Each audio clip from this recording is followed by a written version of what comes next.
You're up and it's still dark. Kick back with a cup of joe.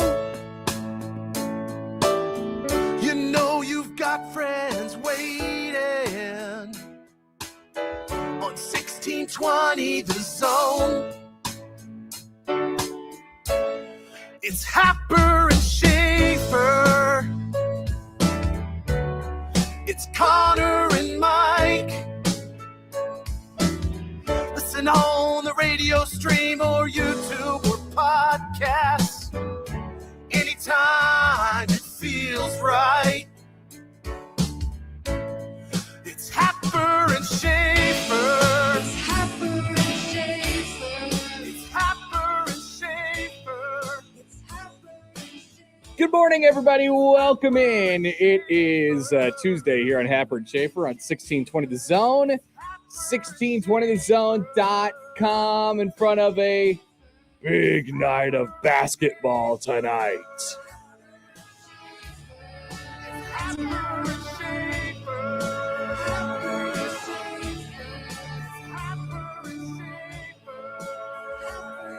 Day 2 of the Open. So I think we're getting a mix shortly on, so it makes sense when what I'm doing right now, and I don't have to yell over the words or the screaming in the background. But I love it. Good morning, Schaefer. What's up? I just want to say my brother, who does not have any curiosity in what my profession is, other than to let me know how much money Nebraska has wasted on its football program. An important note. Or just to rage whenever a different Nebraska team fails in the postseason. He sent me a text last night, and it was just this audio file, and then underneath of it, "Are you starting a cult?" So why do you have a song written about you? No, are you a leader of something? He's aware that this show exists. Okay. He largely was just mesmerized. I think how many people were, one, by the smoothness of it, but two, just how catchy this thing is. And then it's amazing. You. I mean, it was in my head the rest of the day. And then I played it for my son, who just loved it. Yeah. So because he's already documented as saying Happer all the time. Happer. He was probably confused as to why the Schaefer part didn't say Mike or Dada or Dada. The Happer and Mike show. Happer and Mike, although Mike is used in the song. So once again, another thank you to it was tremendous to the great Ian for, I don't know, I like producing earworms. I'm sure he has his sights set on some, much grander songs for very talented, songwriters and artists and things like that. But if you want to create a hit, clearly he could do so in the snap of a finger. Yeah, I don't know what propelled this idea I don't know what we brought together that brought this. Great question. But it was tremendous. In a lot of ways, it reminded me, I mean, in many ways, it's very different, but in other ways, have you ever seen the Red House furniture commercial? That vaguely rings a bell. Why does it ring a bell? Basically, it's a furniture store in North Carolina where their entire commercial was that black and white people can shop here. Correct. But in their commercial, it's an old E-Bombs World YouTube video. Yeah. They have a jingle where it's a couple guys singing at the Red House, and it has that same kind of vibe as this. And it just gets stuck in your head. I can't remember the tune, and I don't think I want to this morning, but probably not. Yeah, I do remember the video. Your curiosity will get the better of you, and you will watch it later today, and it is absolutely as funny as you would remember. I am going to do that during a break. All right, welcome to the show today on a Tuesday. As we mentioned before, a big night of basketball tonight, whether it's Nebraska and Michigan that fancy you, or Creighton and Marquette. Those both are options for you, as well as a full slate of college basketball this evening. And so we're going to dive into a lot of it. Zach Shaw from the Michigan 24/7 site, MichiganInsider.com, will join us at 7:30 this morning. Mitch Sherman from The Athletic will join us at 8:30, and Jacob Padilla will join us to talk Creighton at 9:15. That's the lineup powered by the referees at John Higgins Weather Guard.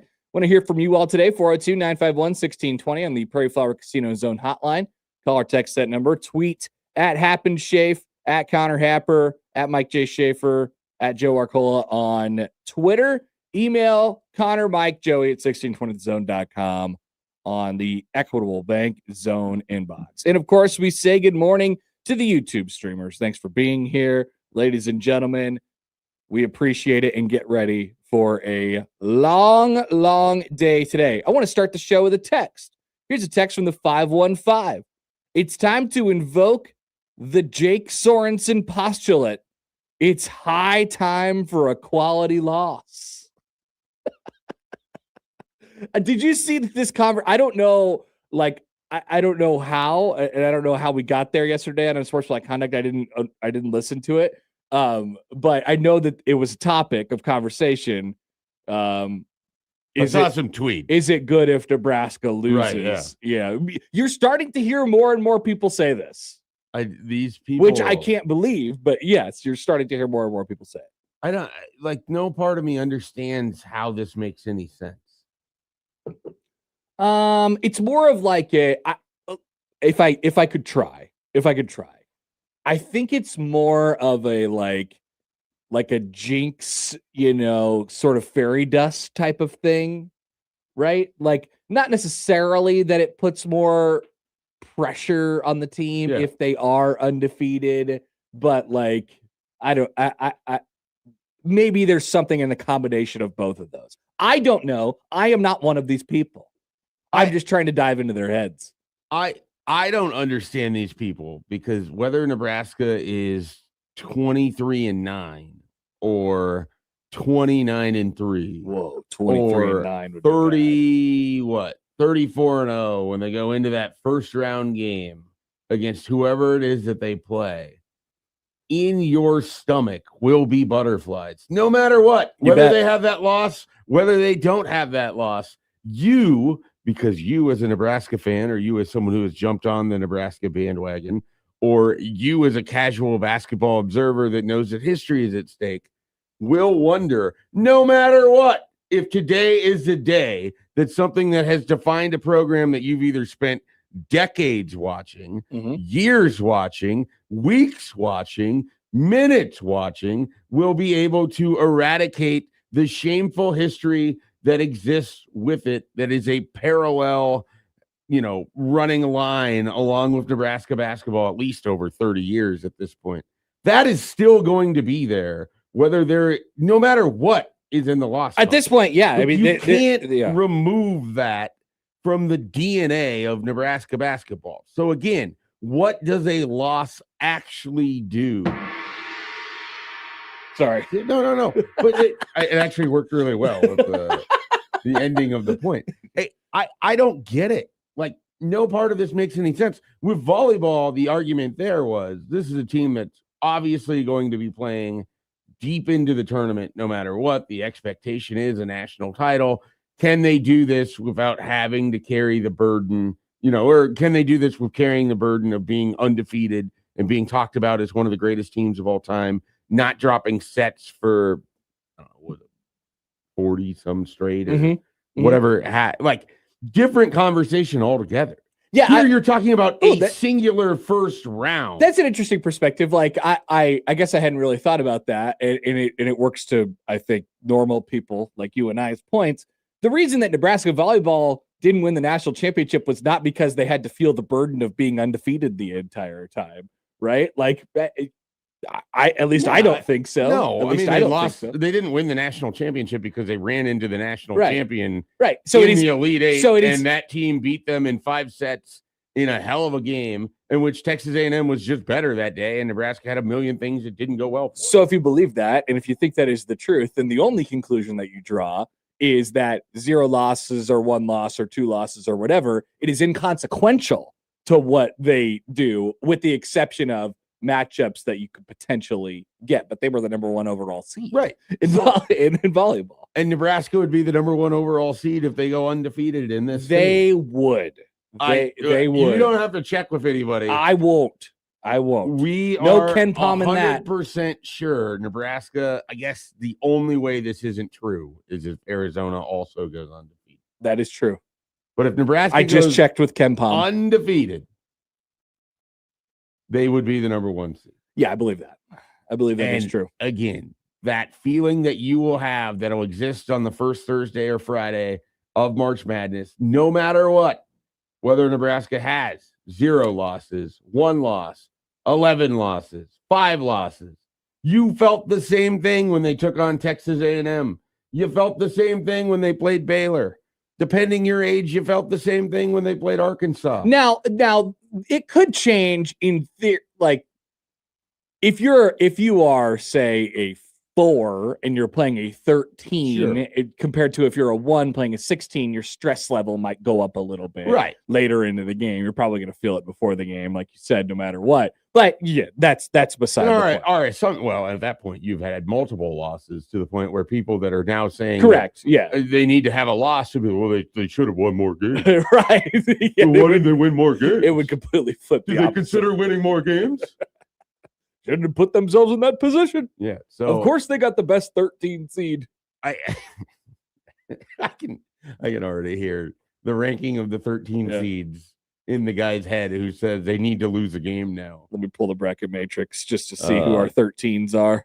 Potential 13s: Stephen F. Austin, High Point, Utah Valley, and Hawaii. I could see Hawaii being the one. Nebraska lose a year after winning the Diamond Head Classic. Yep. For the final time. Hawaii took out a Nebraska basketball team that I used to like way back when these games were not even on TV. They were in the NIT. They played Hawaii super late at night. I stayed up listening to Randy Lee on the call. I remember watching a Nebraska Hawaii game on Christmas, probably like 7 or 8 years ago. Mm-hmm. That was a great time.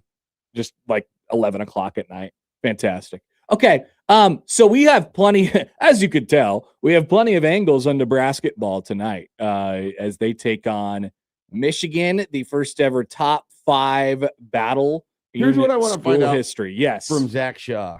I want to know if anyone up there has remotely been thinking about this game in the way that Nebraska fans have been thinking about this game. Yeah, this has sort of been the circle. Yeah. Because I have to imagine up there, it's sort of like a curiosity and they have Michigan State on Friday. And so that's kind of what I want to ask is like, has anyone really thought about this game for more than the last couple of days? Great question. Couch it. Great question. We'll ask Zach here in just a little bit over an hour when we talk to him. So we will we get some comments already for people who are like, oh, well, this is a perfect time for Nebraska to lose the game. And then the pundits will just say, oh, they were never real after all. Once again, we could talk about that angle. I feel like it's going to be a rant gone heavy show. It's possible based on what I looked at in the rundown. It's possible. Before I even went to another job last night. I would say that it is very, very likely. We're in a rant gone warning at this point. Maybe tonight we find out where the ceiling may land for Nebraska basketball. We could discuss that during. Do you think we can actually find that out tonight? I think you could get a couple hints. Okay. You could start driving down a certain path. We'll see.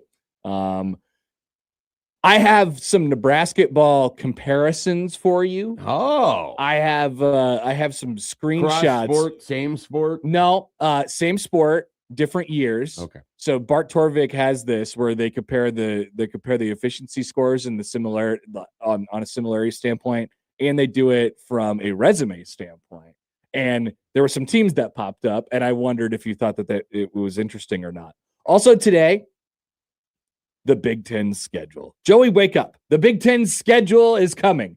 4:30, and Joey has televised on Big TN. He already has made the schedule, so I don't even know why they have to do the show. Why don't they just adopt Joey's schedule? Is this like, Joey, what's your favorite holiday? Yes, basically, this is my favorite thing. NFL schedule or Big Ten schedule? NFL schedule way on top because it's a bigger season. But I'm trying to give people the equivalent. Like, what's your literal favorite holiday? Yeah, what is your actual? It's Thanksgiving. It's Thanksgiving. So Thanksgiving would be NFL schedule release day. What would this be? This would be. I would say Christmas. Okay, Christmas is number 2. I would say Christmas on the podium. Gotcha. Okay. Yeah. Well, we look forward to. So we're gonna look at Joey's schedule. We're gonna ask him some questions. Yeah. And we're gonna take a look at Joey's Big Ten schedule, and then we'll make some predictions for ourselves as well as the Big Ten schedule gets released today. I will say 4:30. I will say this. I think Nebraska fans are not going to like what I got for the Huskers schedule. Whoa. Is it a lot of 11 a.m. games? No, I did not predict the You times. I did not do time. predict You times. just did weeks. Yeah, I just did weeks, just the conference weeks. Well, we already know the opponents, right? Yes, we do. Did you put too many away games in a row? Or Yeah, too did you- many No, home I games in a actually row? avoided that. I was able to get through the entire schedule without accidentally putting 3 in a someone. row. Yeah, 3 in a row. Did you stack all the good teams up week to week, week by week? Pretty much. Interesting. Pretty much. You'll see. You'll see what I got. All right. Is Bill Moose going to be unhappy with this schedule? Where's that book? He's probably going to throw a fit. Have no interest in that book. I have at a all. little interest in the book. It's going to be a total. Yeah, I'll leave it at that. I have a little interest in the book. If you By the need way, something for the book jacket, well, I've got it for him. people saw Mario Verduzco's tweet yesterday about the jackals or whatever. With Lubick. Yeah. What did he call? What did backstabbing? horde of? Let me go find it real quick. Colleagues. Yeah, definitely the word colleagues was in there. Happy birthday to Matt Lubick. Not only did he survive a brood of backstabbing colleagues, but he kicked leukemia's ass. A legitimate goat. So people saw that yesterday. They were like, "What's that? A brood of backstabbing colleagues? Maybe we could find out more in Bill Moose's book." Yeah. Maybe, Mike Schaefer, we could find out in Bill Moose's book. Creighton plays tonight, super duper late, 8:30. Which I don't know. I'm excited to watch Creighton. I'm excited to watch Jason Green play another game of basketball, which is happening. I don't want to live in a world without Jason Green. So we can talk about them in a little bit. The case with Charles. Here, let me ask this. Creighton has many losses. Do you think another one will help them tonight? Do I think another loss will help Creighton? Yes. No, I don't believe that would be good for them. So it's not like a thing where how many do they have now? 9? I think it's 8, right? Yeah. Yeah, they're 12-8. Yeah. So you don't think getting to that 9th loss will motivate them to win more games? Great question. I didn't understand what you were doing there. I knew what I was doing. It worked 2 ways. One, it points out how many losses Creighton has already. 2, now I understand. Yes. I get to my ultimate point. It's a double win for me. You get to almost go back into the rant gong. No, I believe it would behoove them to win at the worst team in the league so far. So far, it is weird to think about. So we'll talk. I'm going about to throw that on. It won't be probably right at the start, but I'm going to throw that on at some point, if only because I haven't watched any Marquette this year, and I want to know if this is the Three Stooges basketball that it gets described as. Oh, you should watch. You should watch them specifically, like because I mean I've obviously seen them be good. They under have. Shaka Smart. Oh yeah, I mean they've been really good for like the last 4 years. It's I'm very curious what this looks like. But just imagine a team that loses its best like 2 players every year and then doesn't replace them. They just that's basically what's happening. They lose their second and third best. Yeah, but somehow they stay good. It doesn't make any sense to me. Yeah, that doesn't make any sense. It really does. So yeah, watch them specifically. Try to like make layups. See, this is what I'm talking about. Well, like it's just watch them try to make shots that are like 1 foot away from the basket. They are like historically terrible at making the easiest shots in the world. I want to see some slapstick tonight then out of this. They also, so every year in the Big East, I've made this joke for a long time now. Every year in the Big East, there is a team that becomes the dunking team. They're so bad that they want to just start dunking on everybody, and they want to do like highlight reel stuff. I think Marquette like kind of is the dunking team this year, which is not good. Like DePaul has been the dunking team for the last several years. That teams just get off really big dunks against them. No. The opposite. They're only there to dunk. They're like the dunk all-stars. They're Florida Gulf Coast, but without the wins. Last year, it's been DePaul for a while now. DePaul like actually had a semblance of a pulse like last year.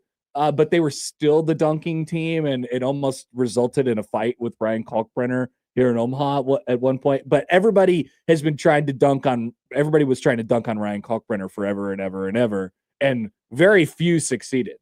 There was a guy from Marquette who actually did do it a few years ago. We don't need to do it today, but some point on the crossover, we should really band together and talk up how good DePaul is getting, just because Matt will not handle it. Would he be pro this? He was very upset when you talked about the job that Chris Holtman. But he doing. Knew a guy on the team last year, or maybe he's not there anymore. He knew a guy, like he went to high school with a guy or something like that.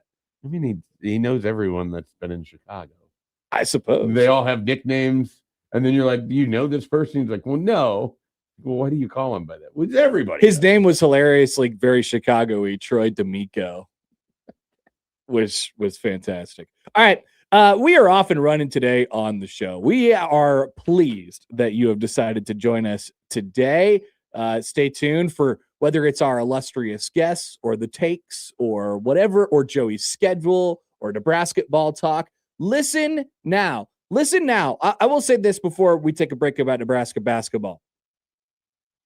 I know that there is some concern about me and my sincerity for Nebraska basketball, to which I hopefully shut down yesterday with a rant. However, understand this. I hate Michigan. I hate Michigan. What an angle. Okay. So you could think that I'm being truthful. You could think that I'm lying. You could think that I'm playing it up one way or the other, whatever. But know this. I hate Michigan. I like to see Michigan lose at stuff. And tonight, Nebraska has an opportunity to do that. So you could decide whose side I'm on going forward. All right, we'll take a timeout. Be back after this on 1620 The Zone.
Dynasty Combat Sports kicks off the New Year's knockouts in the Metro Saturday, this upcoming Saturday, the 31st at Liberty First Credit Union Arena with Houston Alexander, a co-main event featuring Omaha Zone Alonzo Martinez squaring off against BKFC veteran and Omaha local Dionisio Ramirez. I apologize if I screwed that up. Professional flyweights, a battle there, an amateur bantamweight title, and plenty more, of course, at a night. Dynasty Combat Sports, the New Year's knockout Saturday at Liberty First Credit Union Arena. And Matt will have tickets for you as we go on throughout the week. Quickly, I wanted to get to this yesterday, a couple of NFL stories. First of all, how were you able to avoid the news, Schaefer, that Shedeur Sanders made the Pro Bowl? No, it's impossible to avoid any news related to Shedeur Sanders. There's enough people in my either that have access to my phone directly to let me know things, or are part of various chats or whatever that I get notifications on or what have you, that really just hate Shedeur Sanders. And I just don't. They hate Shedeur Sanders. Yeah. Oh, I thought you were going to go the other way. They hate the Pro Bowl? Or no, they like Shedeur Sanders. They're excited about Shedeur Sanders, and they wanted to annoy you about it. Nope. I don't have any strong opinion on Shedeur Sanders, really, other than I would have probably taken him a little bit earlier in the draft. But I don't think I care that he fell as far as he did, and landing in Cleveland is always sort of comical. Do you have Those were largely my takes, but then all of last August, there's these people that just hate him, that just constantly talk about him. Yes. And then complain about how much he's talked about. And it's you're part of the cycle. Yeah. Your vitriol and anger about anything related to him is what propels the fact that he continues to exist. Yeah, if people stopped engaging with corollary. Correct. Where it's even when they weren't winning, we had to talk about Dion all the time because people got so mad about how much he was being talked about. Well, now you're doing that with his kid, and I don't care. Nebraska's not playing Colorado. He's off to the NFL, where either he's going to be good or he's not, and we won't hear about him anymore.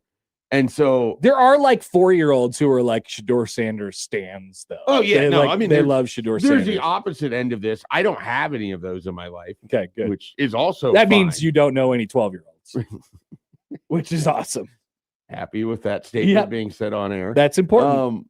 I was just I could not believe the amount of people who really had reactions to something that they aren't going to watch anyways, and has been meaningless for years. That's where I really honed in yesterday. All right, so just once again to reset this, he started 7 games this year, and he completed 56% of his passes for 1,400 yards with 7 touchdowns and 10 interceptions for a team that was terrible and their coach got fired.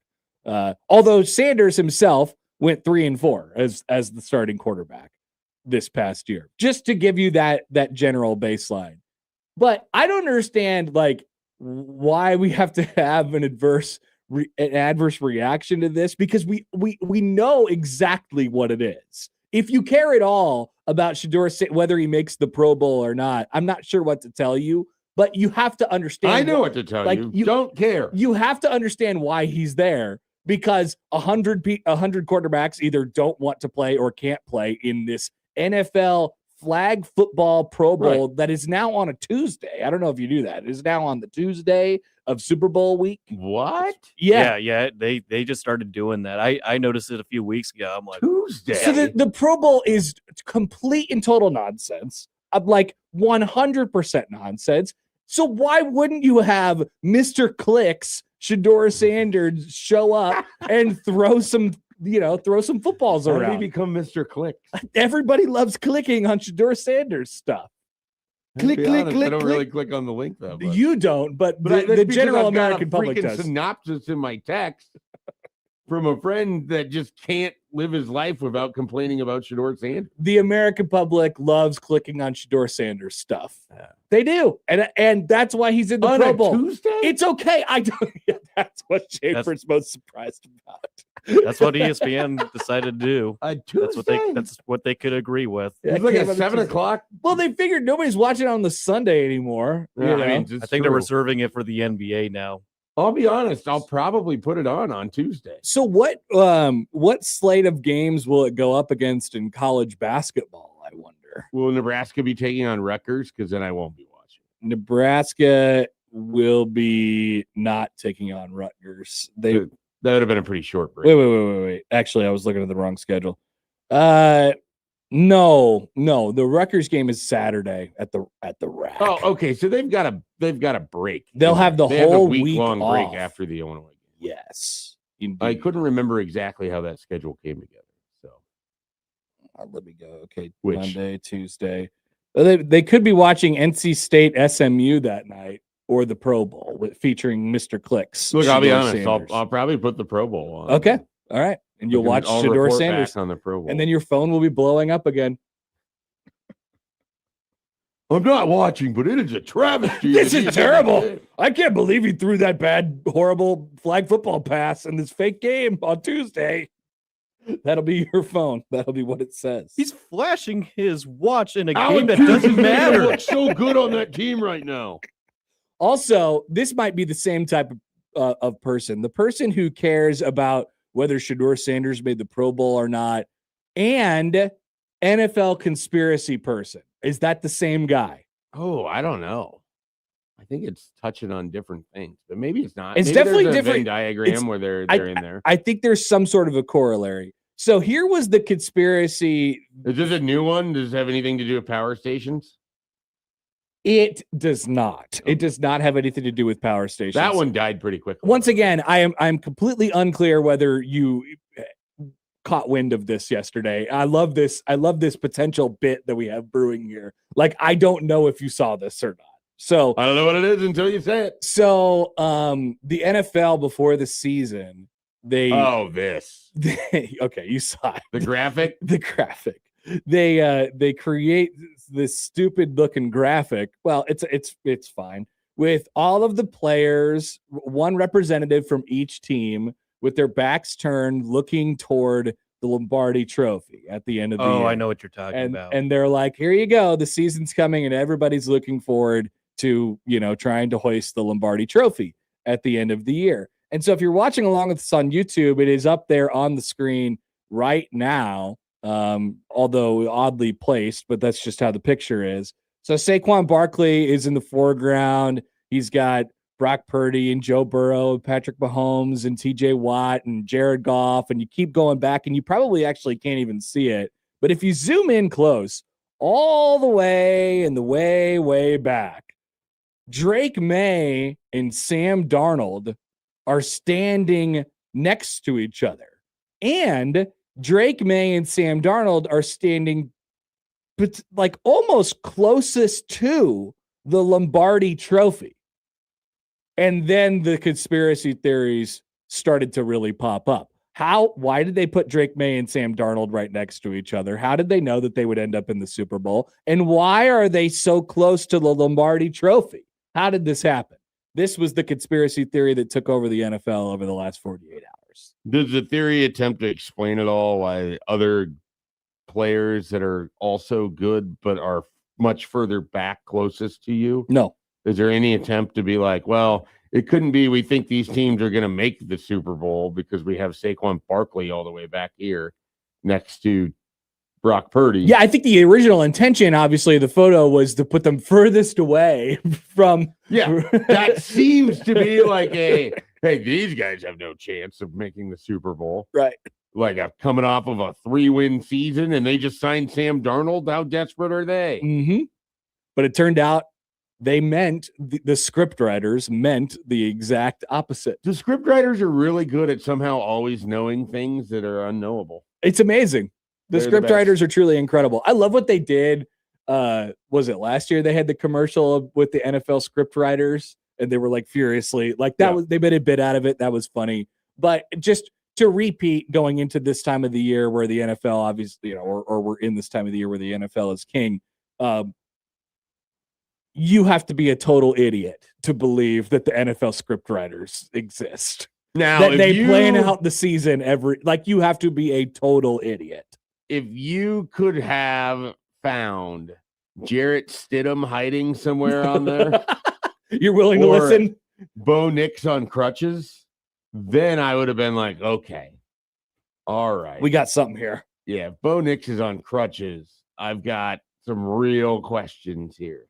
So that was the stupidity yesterday in the NFL. And just think we're only a few days away from Super Bowl media week where people start saying things and you get an endless parade of Gatorade sponsors and things like that. Yeah. I'm excited to dive more into the game next week because I think it's going to be a fun one. Yeah, I think it has a potential to be a pretty good Super Bowl, to be honest. Because if you divorce yourself with how you feel about the Patriots, and I'm talking specifically to myself here, Mm-hmm. two very good teams playing a football game. I mean, like Yeah. coaches that have coached very Yeah. well in McDonald's second year there and Vrabel's first with the Patriots. I don't know if it's like obviously the Super Bowl numbers, they're going to be incredible and it's the most watched thing every year, no matter what. Like, I don't know how much public oomph there is for it, considering the matchup and how few guys I think America has probably heard of. What do you think the best matchup would have been, though? When you got to those 14, like once Josh Allen is out, it's all kind of a muted thing, right? Yes. Obviously you go to guys like Mahomes and, there's how many of those guys are there in the league? Just for a couple, we don't have to make this a big, long discussion, but like how many of those guys are there in the league where the American it transcends football and they're American public figures? Is it Mahomes and Allen? Is those that two it? for sure. Kelsey, obviously. Travis same team. Kelsey. Yeah. I mean, you could argue Travis Kelsey would be ahead of both Mahomes and Allen. Probably. Yeah. Is there another one? I'm not sure. Maybe that's it. Like, I can't think of a non-quarterback, non-Kelsey. I mean, Jason Kelsey, a retired football player, has more cachet than any other player. Aaron Rodgers. He would be close. Yeah. But I obviously don't not know. anywhere near the Super Bowl.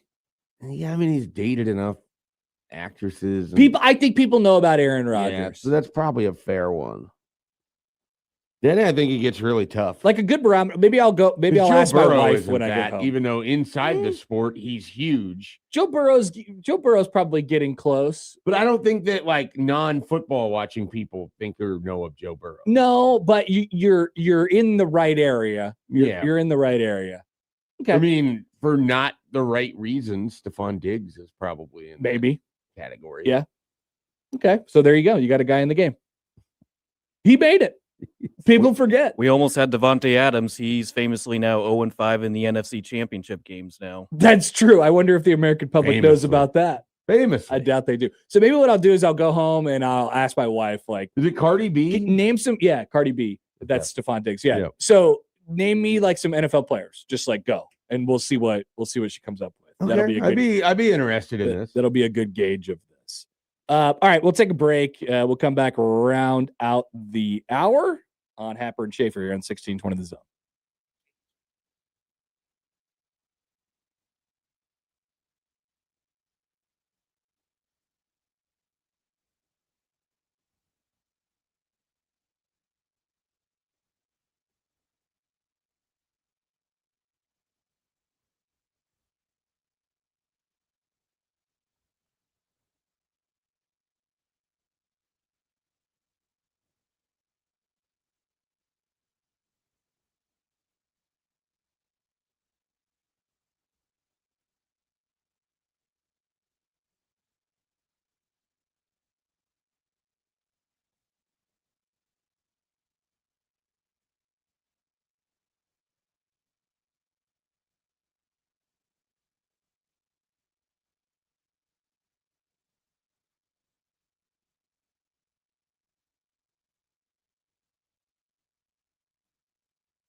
Okay.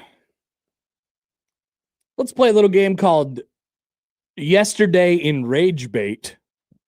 You know what Rage Bait is? This is where we're going? Yeah, I got like, I think I want to do this for like 10 minutes. Okay. I think this is a 10 I minute. thought this was going to be like No, I want to talk about real stuff. I thought this was going to be like the whole show. I want to talk about real stuff for the rest of the show. Okay. But let's do 10 minutes on Rage Bait. Okay? Cuz I think that's what's happening here. I'm almost sure of it. But then it sparked an entire conversation yesterday. So, we have some pretty solid Rage Bait from Caleb Henry, our dear friend Caleb Henry, who wrote this yesterday on Twitter. I hope he's listening. I'd like him to call. I hope he is too. I'd like to. I mean, I think he would probably. I don't know what he would say about this tweet, but it's almost certainly Rage Bait. Nebraska and Creighton all-time history in 3 different categories that he highlighted for some reason. NCAA tournament wins. Creighton 21, Nebraska famously 0. Weeks ranked in the AP Top 25. Creighton 148, Nebraska 41. How many of those are this year, by the way? Nebraska? Yeah. I mean, probably like 7 or 8 now. I was Right? thinking 5 or 6. And so then I was thinking about like, okay, they've had less weeks in the top 25 than I have been alive in years, which is not like a good thing. Yeah. It's not like Creighton's got like a butt. Like, I mean, they Yeah, have but there's a lot still, more, I mean, but you're yeah. never going to live to be the age of which they, you know. Yeah, you see what I'm getting at? I'll be alive for 148 weeks. I've already been alive for 148 weeks. Years. Oh, years. Like you're, you know, because you're never going to be 100 and some 40 years old. That's true. But I'm really hoping to be Weeks 41 in years. someday. Weeks Or in however years. many at the end of this season. Okay. Assuming Nebraska's ranked by the end of it after they finally get enough losses to satisfy the some in the fan. You're gonna tack on like 8 to 9 more. Yeah, in theory. That excites me. Could be up to 50 by the end of the year. So that was category number 2. As you could notice, a trend here. And then highest AP rank amongst the 2 teams, Creighton 7, Nebraska 5, and then just left. He might have run out of characters. I don't think he can. He has a blue check mark. Oh, I think he just dipped out. He's a blue checky. Yeah, it's very, very interesting how that worked. So I like the tweet. I should go in and like the We actual call them tweet. business decisions. yeah. Oh yeah. He did whatever. Who did that? Who got out of the way in the of like Dante Dowdell in the Colorado Nebraska game? Was it Travis Hunter? He was like, I'm out of here, man. I'm not getting run over at the goal line. No way. But at the same time, he was a willing participant in this. And I think he probably, I don't know. I don't want to put words in Caleb's mouth. Obvious rage bait. But I am taking the bait. Okay. I'm not really sure the point here. I don't know. Like, if it's, let's just say that it's not rage bait real quick. Let's just say that it is a real attempt to dunk on Creighton. I don't know how that, I don't know how it is. It you know, one side shows historical success and one side doesn't. What is the biggest accomplishment to you on that list? You're looking at the tweet right now. What is the biggest accomplishment to you on that list? And please be real. Answer this question in real life for 1 second. I mean, the biggest accomplishment here is that Nebraska's only been ranked for 41 weeks, 6 of which have occurred this season. Damn. So only 35 weeks is sort of amazing, considering the program goes back for more than 100 years. Rankings probably go back for You're at least right. 70 some years. It has been amazingly bad.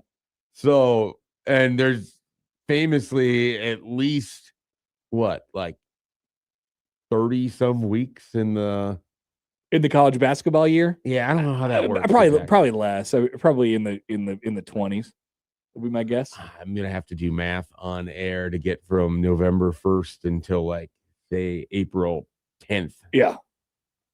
Is that's only 5 months, so that's less than 26 weeks. Because I'd say in the 20s. So it'd be like 22 weeks a year. Uh-huh. Times, let's say, 80 years of doing an AP poll. Right. And Nebraska. Nebraska's been ranked for Nebraska had like like 35 coming into the year. I think that's the most impressive accomplishment in all of it. I did see a little bit of this like over the last couple weeks before this, and they were like forecasting this happening, right? Nebraska, all they had to do was get good one time in order to supplant Creighton for the highest ranking in school history. If only the highest ranking in school history had any sort of substance or matter whatsoever. Well, I mean, it just indicates greatness at the highest level.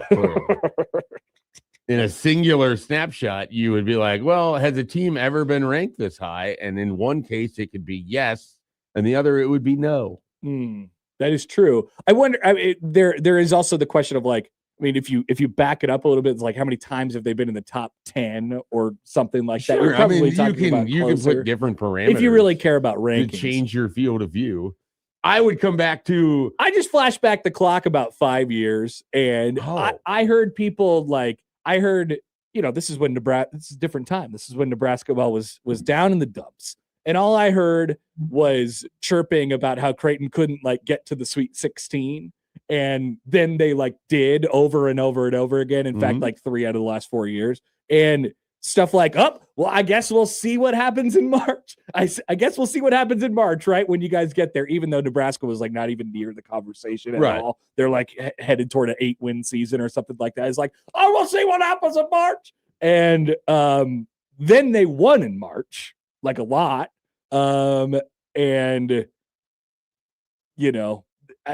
so the bar gets moved. It gets changed. Well, the bar always gets moved. Imagine thinking that Sam Darnold couldn't perform in a playoff game. And then when he wins and there's no drama in it, in the Niners game, it's his defense won and Shaheed had the kick return. He did. He didn't really have to do anything. And then the next week, when he goes out and balls out in the NFC Championship game, it's, it's fine, but let's see what he does in the Super Bowl. I'm pretty sure we're just in a let's see what they do society. Well, great. For as long as we want to live on the corner that we live on. That is excellent for Nebraska ball then, because I have one thing to say to them. We'll see what happens in March. I guess success only matters with what you do in March. So they'll definitely win an NCAA tournament game. Why did this get you so much? It got me last night. It weirdly doesn't get me right now. I don't know. But I just wanted to take the rage bait real quick because I saw because what happened was this was clear rage bait and then just dip off and leave. But then people started actually arguing about it in the conference, in the comments, and I couldn't believe what I was seeing. I was like, "How are these people going back and forth against each other? They're just saying they're saying nonsense to each other. Sure. They're not speaking similar languages whatsoever because it's a rivalry. Nobody, right. The reason I just don't know why we have to do this. Why? Why does it come up now? Nebraska is on the eve of their biggest game of all time tonight. It's because it can, tonight. because it couldn't before, because it's a rivalry. This also, is what happened. Let me correct the issue here real quick. Creighton is not bad. Creighton may well still make the NCAA tournament this year. It's possible. Oh yeah, no, I mean they could win the Big East tournament. They are not 2-20. They are not 2-20. They are not 2-8. 12-8. They're 12-8. They've had some quality wins. Yeah. They're okay. They're okay. They're exactly what Nebraska has been the last 2 years. They are not anywhere what Nebraska was 2 years ago. From a resume perspective, they're the team bubble team. Last year. They were a bubble team. I don't know that they're a bubble team right now.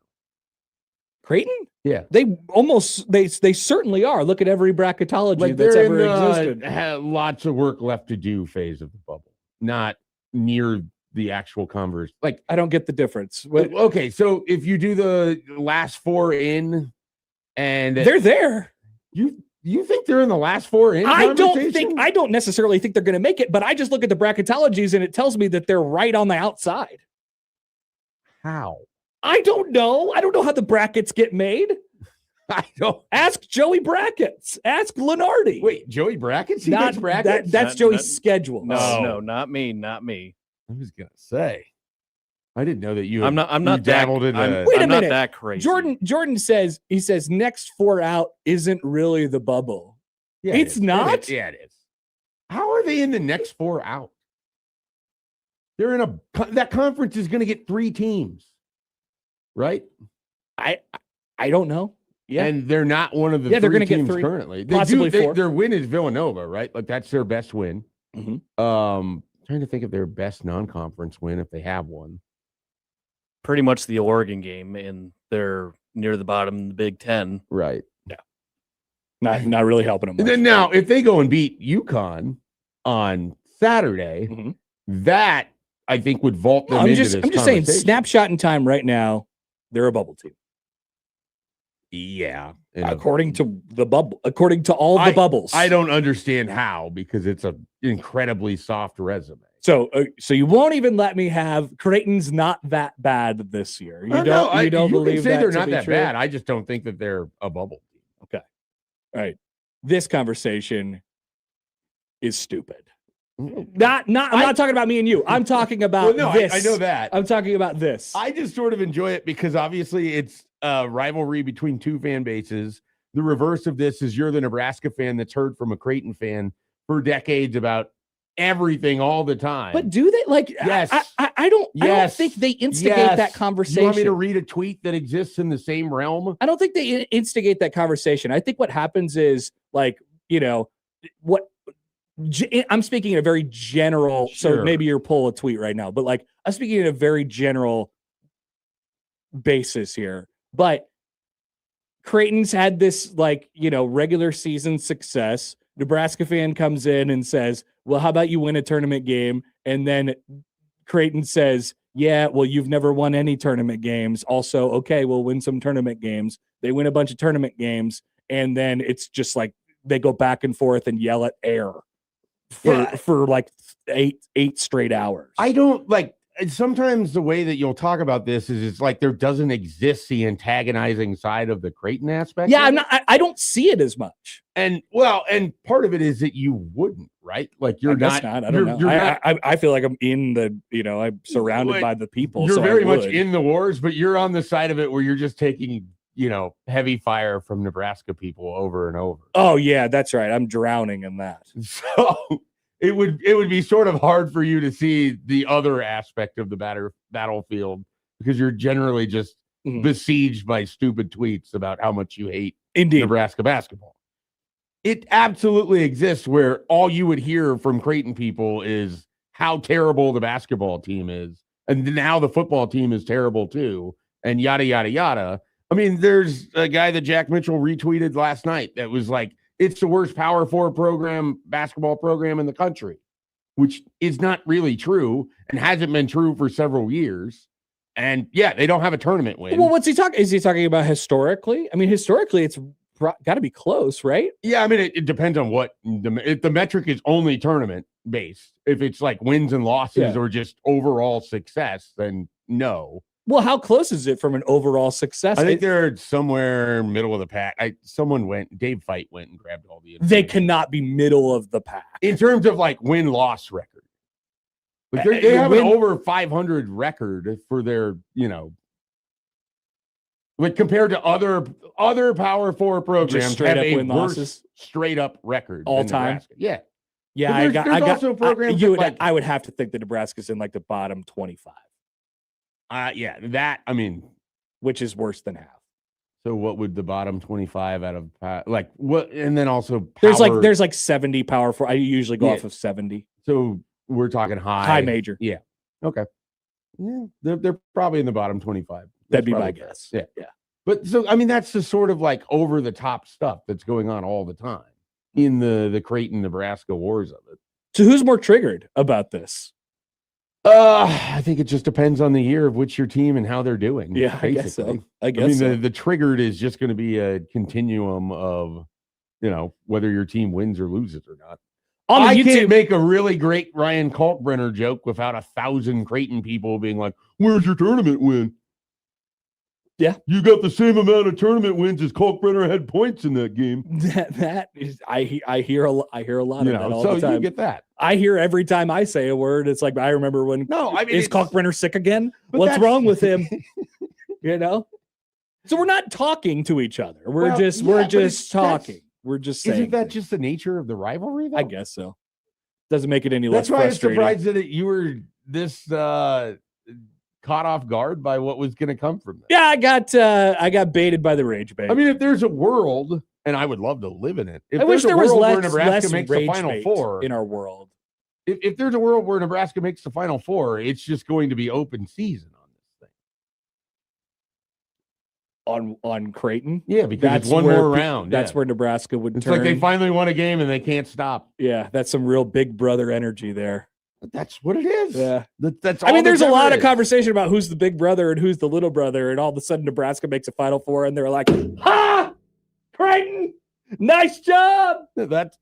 You think that won't happen? No, I do. I'm pretty aware that it will happen. I'm almost certain that it will happen. I'm just trying to prepare you for it. I'm prepared. It's going to make me angry, but I'm most certainly prepared. Would you would you not expect people to do that?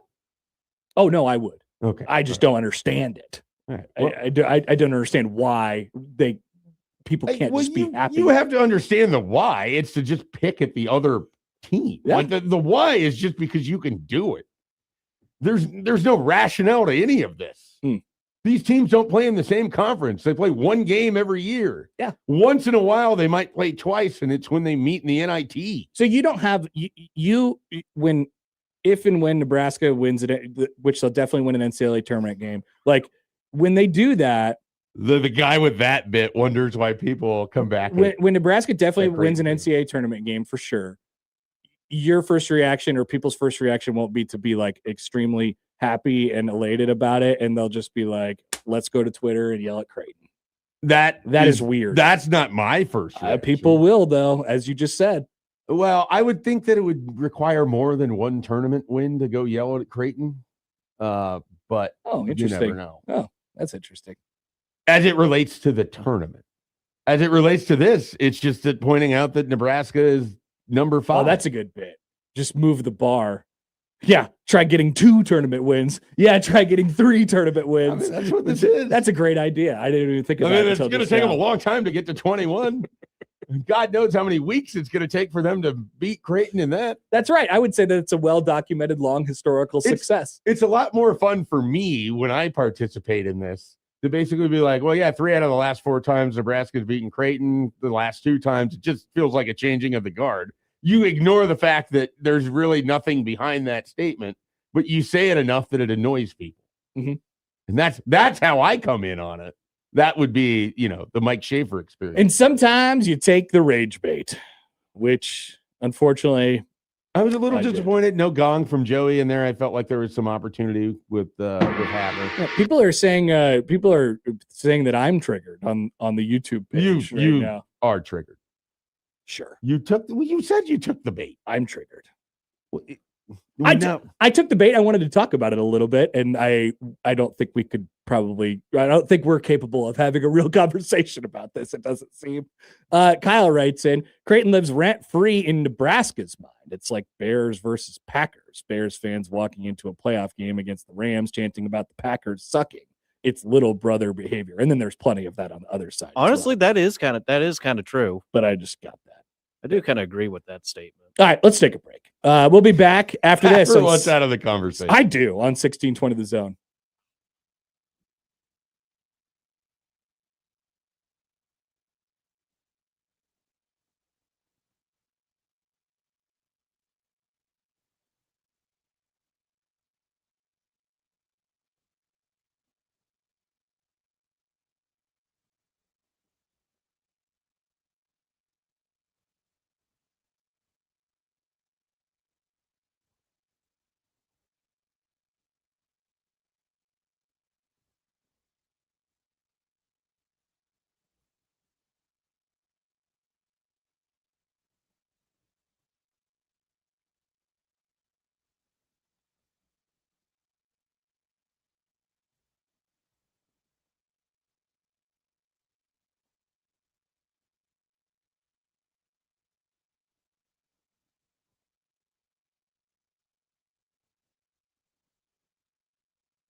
All right. Zach Shaw from the Michigan 24/7 sports site, MichiganInsider.com, will join us here at the bottom of the hour. Nebraska and Michigan tonight. We'll have plenty of Nebraska ball topics as we go on throughout the show. You could ask him about rage bait that exists between Ohio State and Michigan. That is a great idea. I wanted to get a little bit of a sampling of a some little other bit more of an things. even playing Maybe field some there. Michigan State rage bait this week. There's a lot of that. You could be like, which program provides the best rage bait for Michigan fans? That's good. Because everybody hates Michigan, so everyone probably tries. Yeah. Even I would imagine Wisconsin tries. Yeah. Notre Dame, maybe Penn State. I think it depends on the sport. Like for basketball, it would be Michigan State since they're more dominant in that particular sport, and then football, Ohio State, because they're well representative. Hasn't Michigan kind of passed Michigan State in basketball a little bit though? Like Michigan's made a couple championship games. They've done it with like multiple different coaches. Yeah, they have had. I mean, winning a national championship obviously, you know, changes the picture a little bit. I don't know. Michigan though kind of feels like they have like certified sort of blue blood status just because of who they are and Izzo and sort of the, like that's a bigger. Oh, you mean Michigan State? That's what I said. Yeah, you said Michigan. You didn't say the state. Sorry, that's what I meant. Michigan State. Yeah, no, they're definitely blue blood. Yeah. I wasn't trying to say that they weren't. It just that I feel like in recent time, Michigan has kind of, in my mind, passed them up a little bit. Like what's the probably last recently? What's the last? There's really a little story great in there Michigan about State recent team? success and then big picture success, like all-time success. That is true. There is a story. So we will ask about a variety of different things as it pertains to the Wolverines tonight. But today at 4 are coming up in just a few minutes. Tonight, this evening, 4:30 on the Big Ten Network, the Big Ten schedule release. Wow. Our Joey's Christmas, but Indeed not because of Christmas is like the number one holiday. It's actually number 2. It's actually number 2. So it's like Thanksgiving. I don't know that I would even have Christmas at number 2, but I agree with his number 1 of Thanksgiving. So Joey, as always, has created the Joey schedule. The Joey schedule, which is a schedule based on the information that he has so far. And then eventually, once we get the dates and the actual schedule, the lineup of opponents in order, then we will start to assign some times and some networks and things like that. And we may even do a little bit of guessing on this show today. So what you need to know is this. I do not expect you to memorize any of this at this point, but just so you know, here it is. Nebraska plays in the Big Ten road games at Illinois, Iowa, Michigan State, Oregon, and Rutgers this year. They play home games against Indiana, Maryland, Ohio State, and Washington. That is your Big Ten slate. Now we turn it over to Joey to find out how he has lined up some opponents, not only for Nebraska, but for the entire conference. Do you want me to go week by week, or you want me to go straight to Nebraska's? How do we want him to do this, Schaefer? What's the best way to dive into what this is? I think for Joey, it's probably easier to do week by week, unless he has it broken out where he has a specific tab that just has only Nebraska and wanted to go through it that way. I got Hunt both. and Peck, right? I got both. Okay. Well, what do you think? We could go week by week. All right, let's do Let's do that. Works. All righty. So look at that. He's got a graphic. Yep, this is the graphic. Week by week. Basically, the top 3 on great. each. For those watching, the top 3 on each week are basically my picks for Big Noon, CBS, and then NBC. Right. So week 4 is going to be the opening week for the Big Ten. So you got Northwestern, Ohio State, and then Notre Dame's already scheduled to play Purdue in week 4. So I'm assuming that's going to be taken on one of those big 3 slates. And then USC at Penn State for a potential whiteout game. Then other games to follow: Indiana at Washington, Iowa at Minnesota, Nebraska playing at Michigan State to open up their conference slate. These are ats. Got it. Yeah. So left to right. I was going to say, it feels like Nebraska will probably open up on the road, considering they have one more road game than 5 home road games, games. which, Well, and which they will, They got their first 3 games according at to home. Joey's schedule. Yep. But Illinois at Maryland, Michigan at Rutgers, and then Wisconsin, UCLA. Basically, if you're watching, the order is bigger games than not so important games on the bottom. Yeah, Iowa, Minnesota that early in the season is kind of unusual. That's what I could come up with. There's some curiosity too. Like, what do you do? What do you do with Indiana as far as like a national brand at this point? What do you do with Penn State coming off of a horrible year, going into the Matt Campbell era? Like, it'll be, and now the opponents are the opponents, but where you put them is up to the league. So I can't wait to see what they have. I'm honestly, it's 7:15 in the morning. I'm pretty surprised that we haven't got any leaks. Like, where are you at, only Scott got- Docterman? Docterman. We only got Ohio State and Indiana for week 7. And McMurphy. Like, where are the leaks guys at? Pat 40 usually has some information. Throw us a couple bones here. We Nicole got to survive Auerbach. until Yeah. 4:30 this afternoon. We've already had to survive 2 extra months since the SEC did their schedule. All right, let's go to week 5, Joey. What do we have on week 5? There you go. Minnesota, Indiana, Nebraska, and Ohio State. Ohio State visits Nebraska, by the way. We got a couple West Coast games on there, UCLA and Oregon, Rutgers and Wisconsin. Hell So yeah. in Joey world, Nebraska could be 4-0 if a win against Pat Fitzgerald's Michigan State. And potentially hosting a CBS kickoff against Ohio State. Fascinating. Yeah. Minnesota, Indiana, big noon. I don't know about that decision. Not sure Nebraska wants to be on CBS for this game against Ohio State. Breaking in that defense. I don't think they want to be on television at all for the Ohio State game, but they're going to have to be. Troy Dannon has announced Nebraska has opted out of the Big Ten TV contract. They will fund their own instead athletic have department. pay-per-views on Fox Sports Midwest. There you go. They get a couple $1,000,000 in pay-per-views. Don't think it's going to make up the $1 billion that they make from the but they'll save face. from the conference rights, but nobody will watch it. If Nebraska goes 7-5 and nobody saw it, is that better than going 7-5 and everyone saw They it? restrict the broadcast rights, so like ESPN and places can't have highlights. Like they're the NCAA at the that'd be tournament or whatever. Put that cup down. You need the express written consent for Major League Baseball in order to show these college football. There you go. highlights. So Joey's got it set up for one not last ditch, but another time where you have to pull yourself up and Will say, game day be there? it's 5-0. I also I know you don't believe me, but I am excited for this game. It will happen. And once you see the rest of Nebraska's schedule, it's more set up for Nebraska actually winning in November, since they haven't done that in the Matt Rule era. Okay. you Obviously can have a set bad it up, record. but can they knock it down? That's the been two the hard part. entirely different things. Execution, Joey. Let's go to week 6. Week 6, I know Husker fans are not going to like the back-to-back opponents they got. But here- State and Oregon back to back. Yep. Iowa, Michigan, Minnesota, Penn State, Nebraska, Oregon for a potential night game. And then you got a lot of the East Coast games that are not as important. USC is going to go to Rutgers, of course. And Northwestern has their last non-conference against Ball State.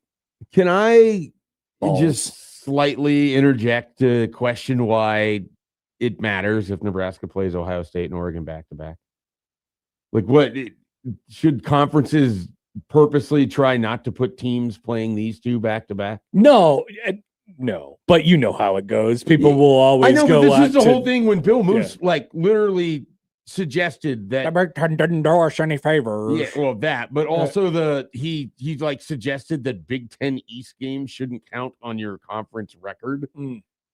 It just Genius. there's like an element to this that at some point, no matter how you feel about things, Nebraska has to win football games, and they have to play teams that are in the same conference as them. And so the more people cry whenever a schedule is released, well, this isn't fair. Like, you're in the same conference. People want. I agree with you completely.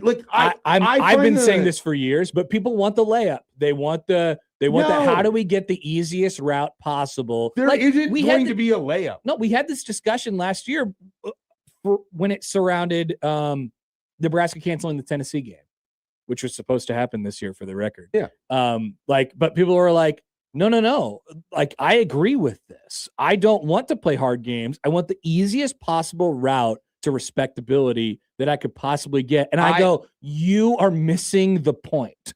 Completely. I don't care about the non-conference scheduling because the conference exists. So like, right, you're getting 9 of these. The same thing applies to conference because the conference is so gigantic. The same thing applies to conference scheduling. They want the easiest possible conference schedule, and they don't want the one that plays Ohio State and Oregon back to back. I can accept that out of conference because I know that in conference, you're playing in the best football conference in the country. You're going to have to play somebody. And chances are you might have to unless you're Indiana 2 years ago. That's what people said. I'm just being a devil's advocate. No, I got you. Yeah. But remember 2 years ago, no one would have thought that Indiana and Ohio State back-to-back as games would have been problematic, right?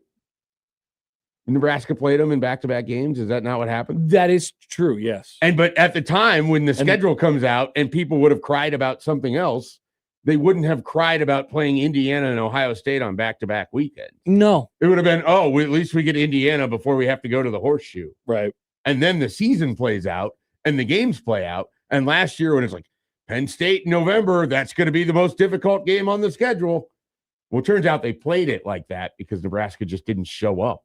But luckily enough for Indiana, a lot is made of Indiana's 2024 schedule and how they got to the playoff and all that stuff. They did play Michigan and Ohio State in back-to-back games. But remember, Michigan was down. They had a bye week in between, and then they got smoked by Ohio State. Yeah. And the rest of their schedule was pretty light. And that happens from time to time, but they did the thing that you're supposed to do in that and win. Yeah. And so when you're gifted a light schedule, you win. Nebraska was gifted a light schedule last year and didn't win. People want schedule equity, and they're mad at the wrong thing. They're mad at the Big Ten hates us, and so they're making us do this and like all this stuff that is obviously fake. What you should be mad at is the fact that they nuked divisions, added 4 more teams, and made the conference literally impossible to be equitable from a scheduling standpoint. Right, and it never will be. The sport has never been equitable from a scheduling standpoint. So I think even being mad about that is dumb. But you have a giant conference, and it's not helping. If you're going to be mad about something, be mad that you have a team that can't win in the month of November. Sure. Be mad that you've given away you've given away wins that you could have had when you're the better team for years now. Like it's so hollow to me to hear complaints about the idea that Ohio State and Oregon back-to-back is some disservice from the conference. But you're just another team. Go win games. Right. It's not much of a problem with Nebraska basketball this week, Yeah. Like they're going to play 3 top 10 teams. In a weird way, it's celebrated. Yeah. It's like, wow, this is awesome. That's amazing. We're a top 10 team. It's amazing. And they're a top 10 team. And we're going to play. Joey, let's very, very, very quickly kind of squeeze through the rest of it here. Yeah, we could definitely do that. Nebraska's on a bye week for week 7. Ohio State, Indiana's already announced, but I got them paired up with the Oregon USC game, UCLA, Michigan. Those are the 3 notable games. Week 8, Nebraska's hosting Indiana for a night game. Michigan's also going to Oregon for a potential early afternoon game. Would everybody get their dander up for Nebraska and Indiana night game at Memorial Stadium? Defending national champs coming into your backyard? What's the light show look like? It is going to be good. A lot of AC/DC. And a lot of fireworks. Do they move the light show up in case the fans aren't there for the fourth quarter? No, they'll stay just for the drones. Staying for the light show and then leaving to beat traffic. It might be 42-10, but they'll stay. Okay. Don't worry. All right, the Halloween slate of games in week 9, Penn State at Michigan, Washington, USC, Oregon at Ohio State for a night game. Nebraska will be at Rutgers for Halloween, according to my prediction. I like that, Joey. That feels right to me. A night game on Halloween out at... Is Halloween a Saturday this year? Yeah, it's a Saturday. Nebraska getting a Friday game in here. They're going to go play somebody on a Friday night. Rutgers seems like a high possibility. It could be this week or the following week, which who do you got? Week 10, Nebraska is going to go to Illinois. But there's Michigan State, Ohio State's traveling to Iowa, and then Penn State at Washington for a night game, early November stuff. Classic Friday game, Nebraska and Illinois. It's already happened twice. That'd be the first time Nebraska's played at Illinois in November. I think they've largely played at Illinois in September. It's almost usually like all the first conference game, right? Almost every or time. I think they played except last for that Friday one year. game. Except for that one year, they lost that close game at the very end, that Geronimo Allison play. Tommy Armstrong decided to throw the ball instead of run it. Yes. that year. Fun. But anyway, week 11, Wisconsin, Iowa, Illinois, Ohio State, USC at Indiana for a night game. Nebraska would host. That was early too, though, Washington. Joey. That was I think that was October. That was September. Yeah. They played Illinois in September Yeah. all the time, other than the 1 year they played in October. They played them Rules. late. They played them late October here 1 year when is Frost first year. They smoked them. Right. That was the first weekend in November, I think. There you go. But no, so the Rules first year they had the Friday game in Champaign was the beginning of his October run. There's their first of their 3 wins or whatever that month. Okay, Joey, what else we got? Just so we can put this up for, posterity's sake here. Yep, the last 2 weeks, you got Indiana at Michigan, Oregon, Illinois, Ohio State at USC. This is the week before the final week of the regular season, which falls. Nebraska's going to host Maryland for their last home game before Fun. the final week, which That you feels got your right. typical rivalry games. I got Minnesota, Wisconsin on a Friday paired up with Nebraska, Iowa, potential night game like there was 2 years ago. Look at that. Well, now that we have these and they're filed away and they're on the record and people could go back and watch, we'll look forward to the schedule release. And I'd say if Joey hits it even like a very, very small rate here, we're going to be in really good shape. Joey is deserved of a victory lap. Yeah, great work by Joey. Excellent job. We'll find out more today. Maybe we'll make some predictions as to what is going to happen a little bit later on in the show. But for now, let's take a break and step aside. Zach Shaw, Michigan 24/7, the MichiganInsider.com, will be with us to preview the Wolverines basketball team next on 1620 The Zone.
All right. It is a top 5 game, 6:00 tonight on Peacock. Nebraska and Michigan. Nebraska at the top of the Big Ten, and Michigan obviously right in contention as well. And we're joined now on the Prairie Flower Casino Zone hotline by Zach Shaw from the Michigan 24/7 site, the MichiganInsider.com. Zach, good morning. Thanks for doing this. How are you?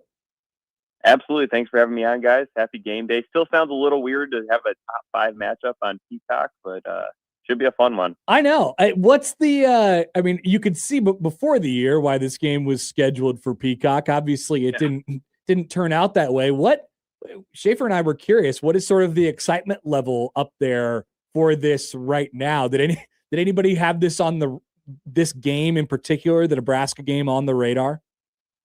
Yeah, obviously. Yeah, the home game against Nebraska was not the one circled, especially for this week. I mean, the excitement's high, especially among the basketball diehards. I mean, I'm sure Nebraska's in the same boat where, there's fans who have been following this team every minute all year, but then there's also fans who checked in as soon as the transfer portal window closed or as soon as football season ended. So there's a lot of excitement, but also, they're playing Michigan State on Friday night, on Fox. That's obviously getting a lot of the attention this week. So it'll be on Michigan, the team, to not look past, because obviously both matchups are going to play a pretty big role in Michigan's seeding, their Big Ten title hopes, and everything. It's a huge week for both Michigan and Nebraska, looking at Nebraska's schedule too. What was sort of the conversation around the program coming out of that game against Wisconsin? A surprising loss to the Badgers, and then they followed it up with, a rock solid 4 straight wins. Yeah, I think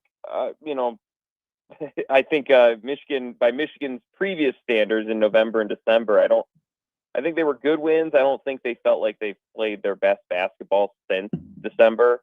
Part of it with the Axel Lendeborg, including that Wisconsin game, was playing through a calf strain that he suffered against Penn State. So they were a little banged up against Wisconsin, but yeah, I think the takeaway was really, unless they're hitting all their threes, they're going to have to play really consistent, clean basketball, because, they're a good team, but if they want to win as many games as they want to win this year, you're not going to shoot 40% from 3 every single night. So you got to find other ways to win. I think their defense has improved the past couple weeks, the last 4 games. I don't think anyone's exceeded 72 points, and I think I don't know if anyone's exceeded a point per possession. So I think there's been a little bit more of an adjustment to, hey, they might not score 100 points every night like they seem to in December.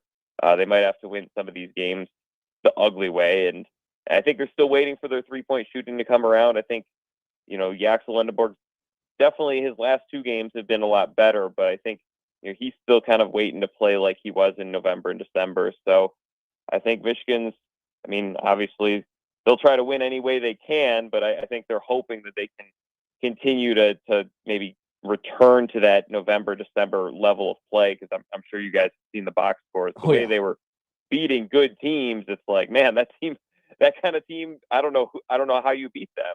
But obviously the last 4 weeks, or really just all of January, I think they've looked much more human, and I think they're embracing that. They're understanding that, unless when they're shooting 20% from 3 in a game, they're going to have to be really good at the other stuff too.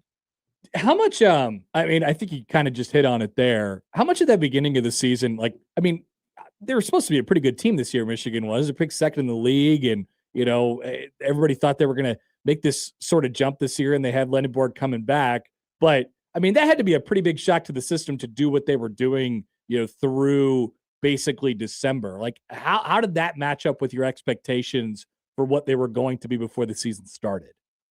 Yeah, it was kind of like you suddenly saw the finished product in week 2 or week 3. Right. By Thanksgiving, they looked like the veteran team.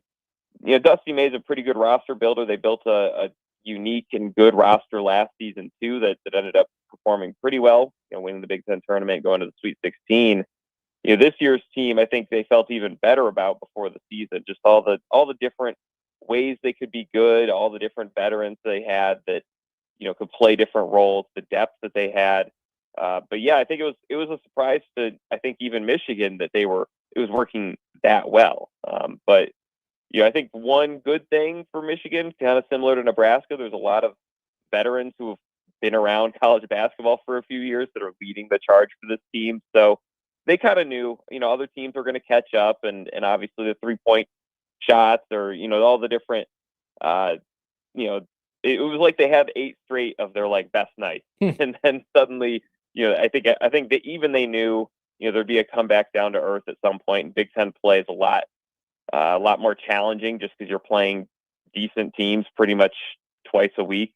There's a different kind of rhythm. So, I think it was a shock to the system, but I think they understood, that probably that level wasn't going to last forever. I think their hope was that they can continue to win, which they have for the most part. I mean, that Wisconsin game aside, they've done everything they wanted to do. It's just, injuries happen, shots. Everyone who's watched Big Ten basketball knows there's just random nights where, a good team just cannot make a 3-pointer on the road or whatever it be. So it's, I think it's this month has been more to expectation.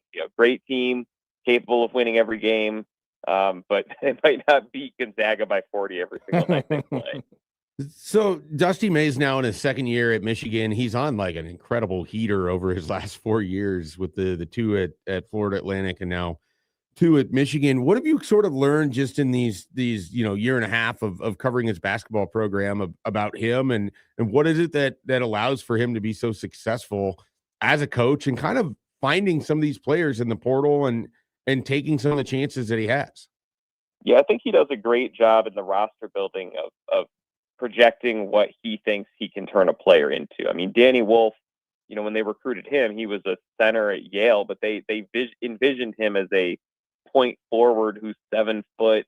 It's kind of he might have been the only team to really project him as that kind of player who was taking the ball up the court as a 7-footer. And then, there were a few other examples last year, and then this year, I think Yaxel Lendeborg, anyone could see he was an incredible talent, but seeing what Merez Johnson could be as a 4, as a sophomore, seeing what Adai Mara could be as, such a pass heavy center that he is. Obviously at 7'3", he can do a lot of things that most centers can do, but I think envisioning him as a passer, seeing what Elliot Cadeau, he was a 5-star guy at North Carolina, but a lot of turnovers, a lot of assists. I think Dusty does a really nice job, in my opinion, of envisioning what he and his staff can turn a player into.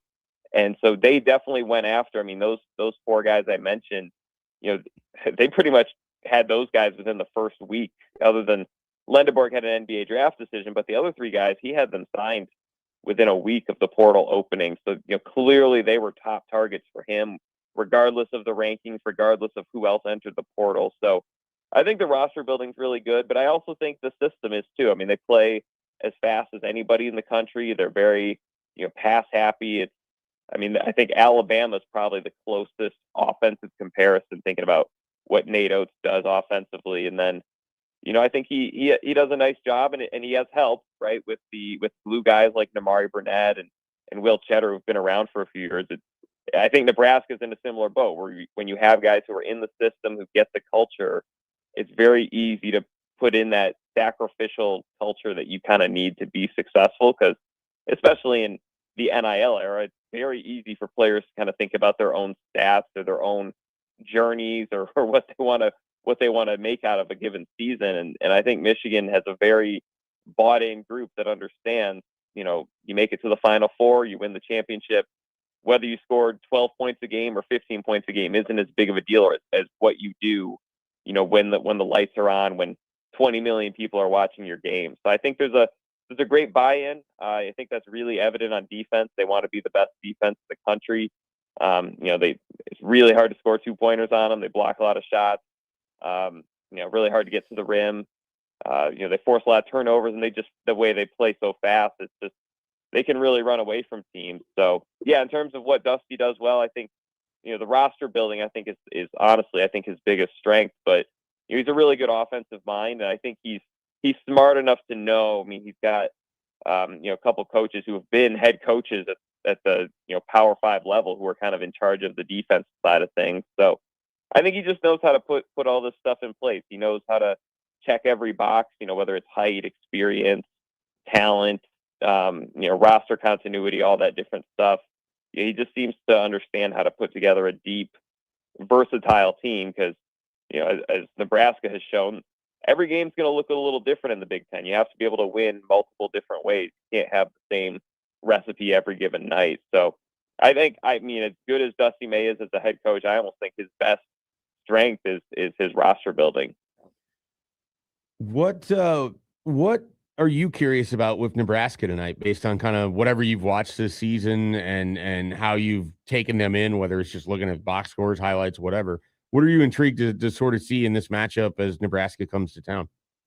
Yeah, I think the way Nebraska can just light up offensively. I think that Minnesota game, I watched it, and at halftime I was kind of like, well, it does seem like they've got more to their game, and then you just saw. I think they outscored Nebraska or Minnesota by 25 points in the second half on the road, and it was just like, boy, if Michigan isn't careful, and honestly, I think I'm surprised the spread is what it is. This feels much more like a toss-up game, but if Michigan isn't careful in the start of either of these halves, Nebraska can really just get on a roll and kind of take the energy out of the building. Michigan, they'll have a sold-out crowd. I'm sure the fans will be loud whenever the situation calls for it, but Michigan's quietly, both the first and the second half, I don't think that's their strength. I think they're more of a, not every game at least. So, I think getting that energy and channeling it too, because Michigan, just like Nebraska, I mean, they haven't, it's not like either of these teams have played a ton of top 10 teams. Michigan's played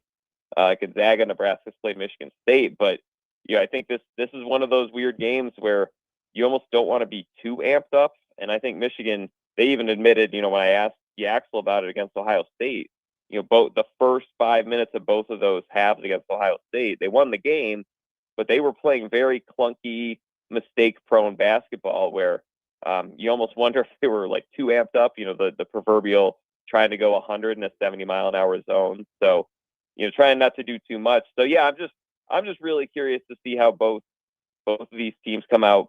I guess energy and mistake-wise, Michigan a little more turnover-prone than Nebraska for sure, but obviously Nebraska is capable of making mistakes at times too. And then ultimately just, two offenses that you almost, if you blink, they don't go on a 10-0 run. So really fascinated to see just kind of how both teams buckle in, because on paper it should be a very fun to watch matchup. I mean, this is two veteran teams that really just, when the time calls for it, can just on both ends of the court, but really offensively, that's what my eye draws to most, is both teams are capable of just delivering a 10-0 run on a moment's notice. No doubt. Zach Shaw, Michigan 24/7, the MichiganInsider.com. Okay, Zach, we'll let you go. Enjoy the game tonight. Appreciate you coming on with us. Absolutely. Thanks for having me on, guys. All right, there he goes. That is Zach Shaw. You can check out all the previews and things like that over there at themichiganinsider.com. Nebraska got to protect the rock tonight. That's sort of one of my things against Michigan, obviously, and they're going to do what they're going to do on the defensive side. They're going to surround Lindeborg there in the middle and try to not let him operate comfortably, right, and run him off the 3-point line. But boy, it's a team that can really get it going from behind the 3-point line. I mean, it's a top 10 offense in the country, and so far right now it's the number 2 defense in the country. But it's sort of interesting to hear him talk about the progression as the year has gone along. A lot of their resume, if I'm taking a pickaxe to Michigan right now, a lot of their quote unquote resume is beating the living hell out of Gonzaga. Yeah, which is incredibly impressive and shouldn't be taken away from them. But things have changed. I mean, it's not it doesn't feel like, as Zach said, and I'm glad he said it, like, it's not as much of a cyborg team as it felt like it was in November and December. It feels like a bunch of really good humans. No robots, just good humans. I was not prepared for that. It's sort of fascinating. You look at the beginning of their year, and it's like they have a 1-point win against Wake Forest. They have like a 3-point win against TCU. And then there's that like 7-game stretch where everyone is just dismantled and completely disempowered and left to bleed out. And then it goes back into being a little bit more like normal, or as you were saying, human basketball wins. Just really starting at the new year after beating USC by 30. Yeah. They beat Penn State by 2, lost to Wisconsin, Washington by 10, Oregon by 10, Indiana by 14, and Ohio State by 12. Yeah, and that Ohio State game, I mean, they didn't shoot well. They were 22% behind 3. It's come back to earth.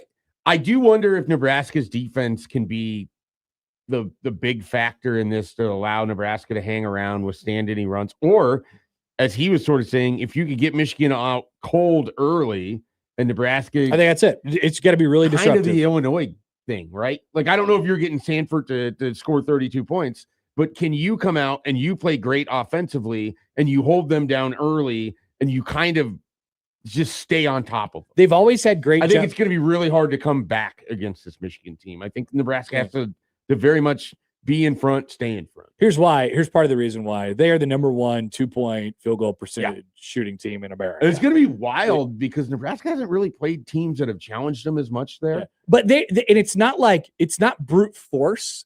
It is ball movement and slashing and smart play. And they've always had guards who have a really good ability to finish at the rim, and they do it as well this year. So I can already hear there's a lot of it's going to come down to how it's called, which is true. Fun. But I love conversations. I would rather not have a ref show tonight. So no ref show. Yeah, good luck. Good luck. It's the Big Ten. We'll be back with Joey's headlines coming up on 1620 The Zone.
You guys feeling that? We're thawing out a little bit today. We are up to 14 degrees Heat this wave. morning in Omaha with a high of 25. Can you believe it?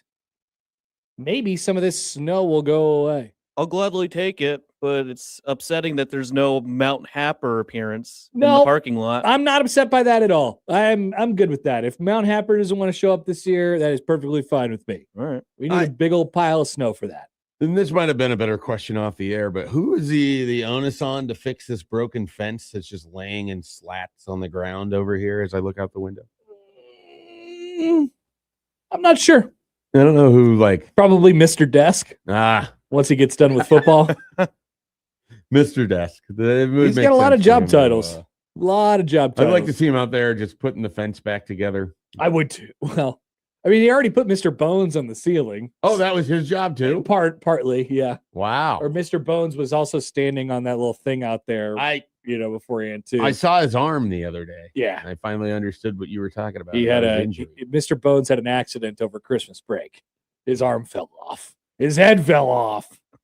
All right, Joey, what do we got? Headlines. Okay, the first headline: Florida man used rock to rob Taco Bell, climbed through drive-through window, and chased employees around parking lot demanding money. With rock.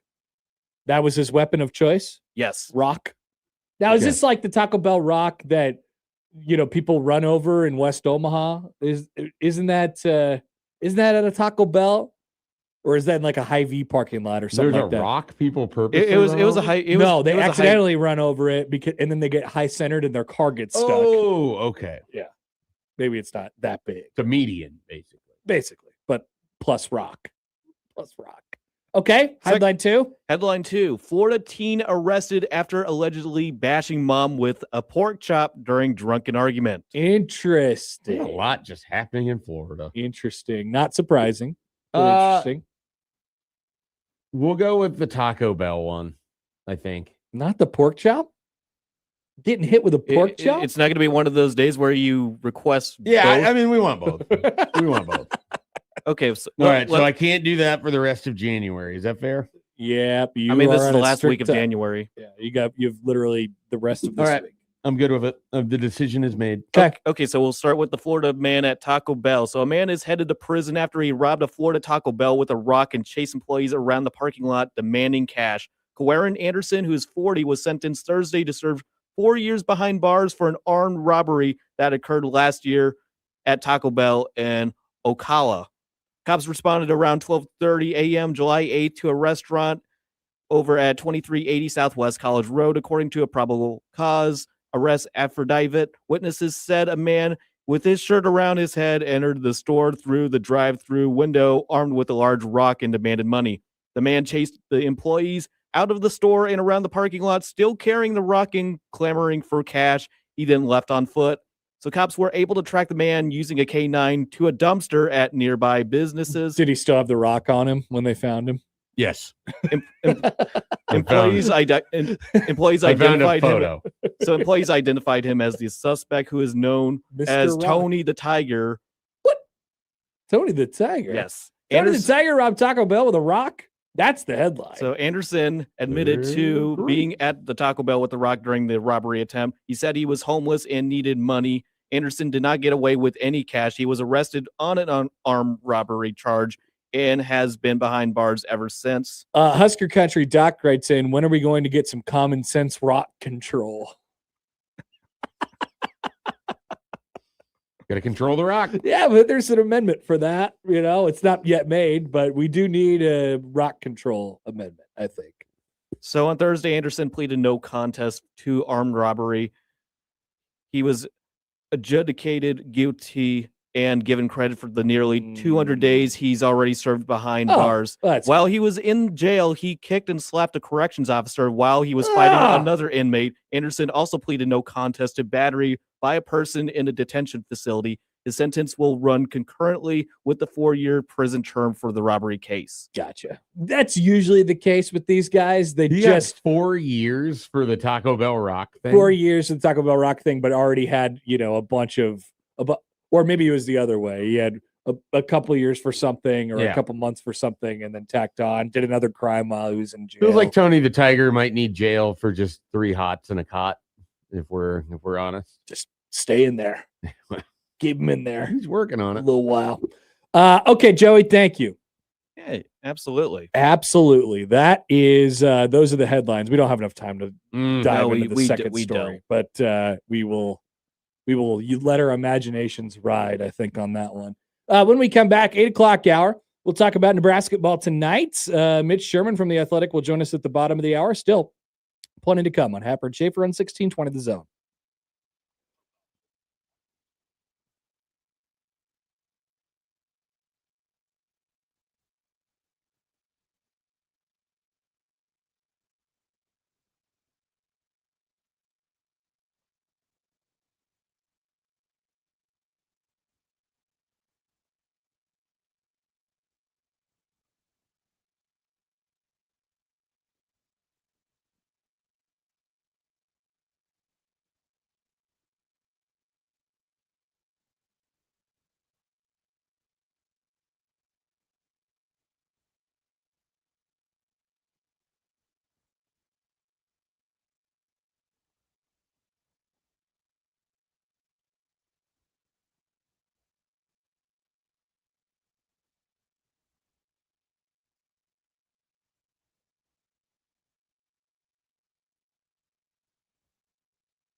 All right, still to come as we're halfway home on Happer and Schaefer on 1620 The Zone, 1620thezone.com. Mitch Sherman will join us at the bottom of the hour. Jacob Padilla will join us in the 9 o'clock hour. Both Creighton and Nebraska go tonight.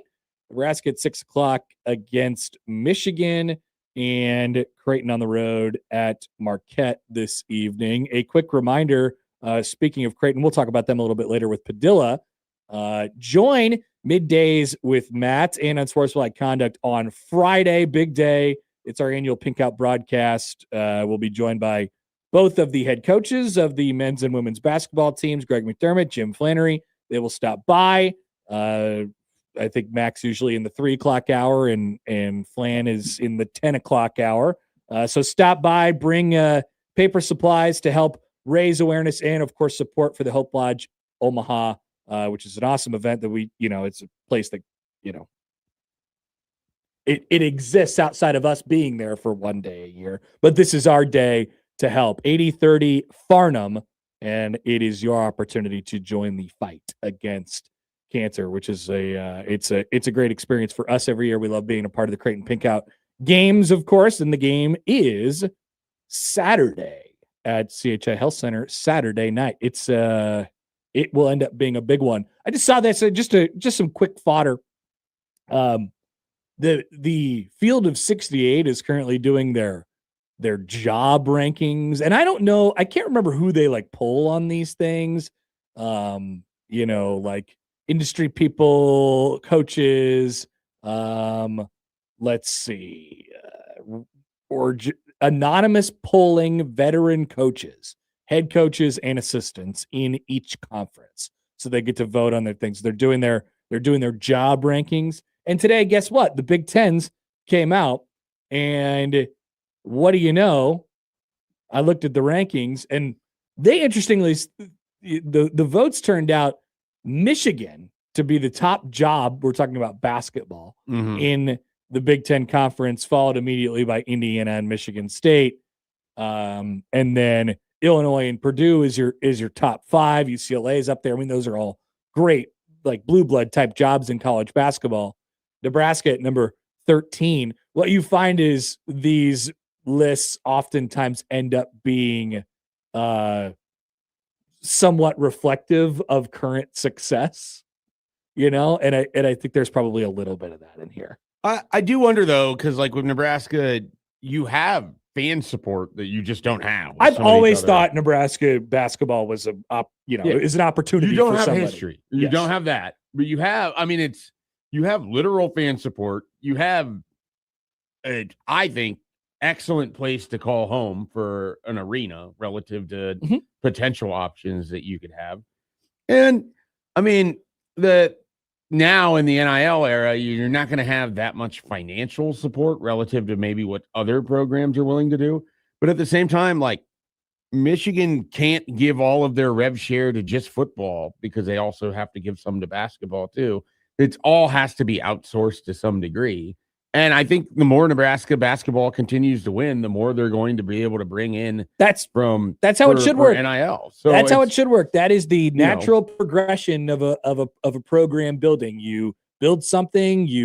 It takes 2 and 3 years for it to kind of come on up. All of a sudden, you win, and then the support comes. Yeah. Right. And I think that you will see that more so than maybe other places, to where if this happens to enter, other non-traditional high major school that hasn't won a lot of games in their history, maybe they don't get the kind of backing that Nebraska is about to get, And I'm not saying it's going to be an NIL hotbed or anything like that, but people will support it with look at the NIL jersey sales this week. It's like Braden Frager, Sam Hoiberg, Rink Mass, Braden Frager. That's the top 5. I don't know how there's 4 Braden Fragers, but there's just a lot of jersey options for Braden Frager, I guess. Red Braden Frager, white Braden Frager. I like to imagine that some of it is people being like, this guy's going to be here longer than those other guys. So if I buy the jersey now, I can wear it for the next couple years. This is an investment. Yeah. We got Hudson a jersey that's big enough that he should be able to wear it next year too. A Braden Frager jersey? Not a Braden Frager jersey. A Rink Mast? It's not an NIL specific one. Ah. It's number 1, which I believe is Hoiberg. So like maybe he gets something out of that. There you go. But it doesn't say his name or anything on the back. Okay. So Nebraska, number at least in these rankings. I do have 13 questions on job. these Go ahead. job rankings. Go ahead. We got a couple minutes before I want to get to some other stuff. Okay.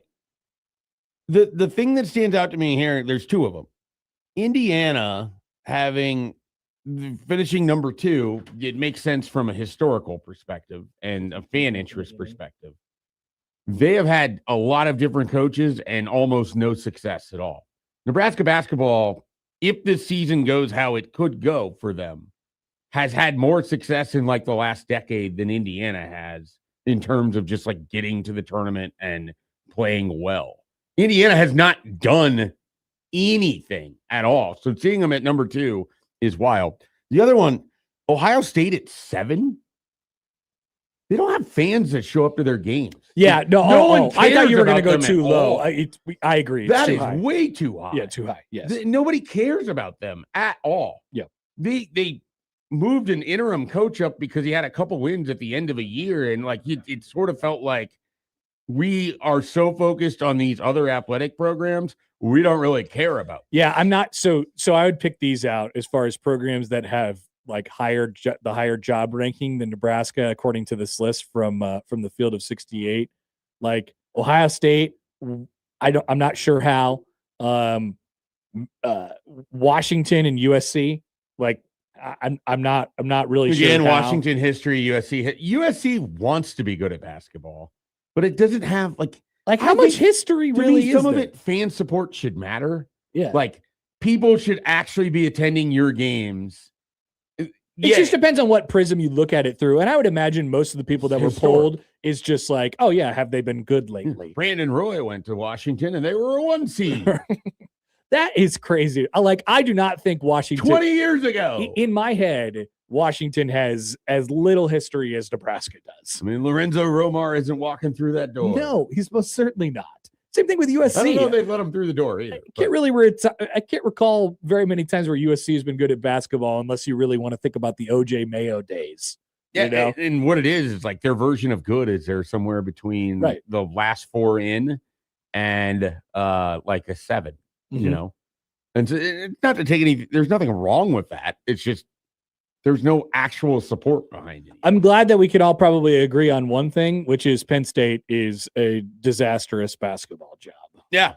With their disastrous arena, their remote location, their lack of historical success, literally everything. Should people in Iowa be mad by this list? No. I think Iowa would agree with this actually. Well, Iowa men's basketball is not a particularly good job. I would say the same thing about Nebraska. The difference is they have good coaches right now. They have good coaches right now. Yeah. And fans seem to care about it. Yeah, a little bit more. Now, but they're also not putting money to it. Like them in Minnesota came out and said we're putting the minimum amount of money. We're coming off of the Caitlin Clark era. Yeah. Right. And I think that's kind of that's fizzling a little bit. We're doing the Caitlin Clark We are conversation not now? having the Caitlin Clark thing. Oh, okay. We are not talking about the Caitlin Clark thing. I I'll don't even save know my what notes. the Caitlin Clark thing is at this point. But yeah, like we're on the down slope of that. And maybe if Ben McCollum can continue to get it going, as it looks like he probably will over there, the fan base engagement will sort of switch back over. I mean, they sell out every women's basketball game. Yeah. And they get like, I don't know what they get for men's games, but the enthusiasm is not there. Or at least it hasn't. It wasn't last year. People were annoyed by Fran. I know that they wanted to fire him for years. Fran fatigue had overrun No doubt. at that point. But No doubt. mainly for me, Indiana should come down some. Like they don't have to drop all the way down to where Ohio State is, but I would put Michigan State, Illinois, Purdue over Indiana. Yeah. And then after that, Ohio State is just way too high for just nobody cares like at all. Remember D'Angelo Russell? No. What? You don't? I mean, yes, but like I remember watching him play at the Devaney Center in 2011. They had this this kind of they were really good. Heavier, like 6'7" forward that always got rebounds. That was like Cody something that I just felt like was on that. Jared Sullinger? Yeah, it could have been. There's some version of that guy that's been on Ohio State for like 7 years, and I just morph them all into being one player. Yeah. Like Wes Miller or something. Well, the one guy, it feels like Thornton's been there he's for been there 100 years. forever. Yeah. Anyway, Big Ten jobs. Yeah, there you go, Jimmy. I remember Greg Oden.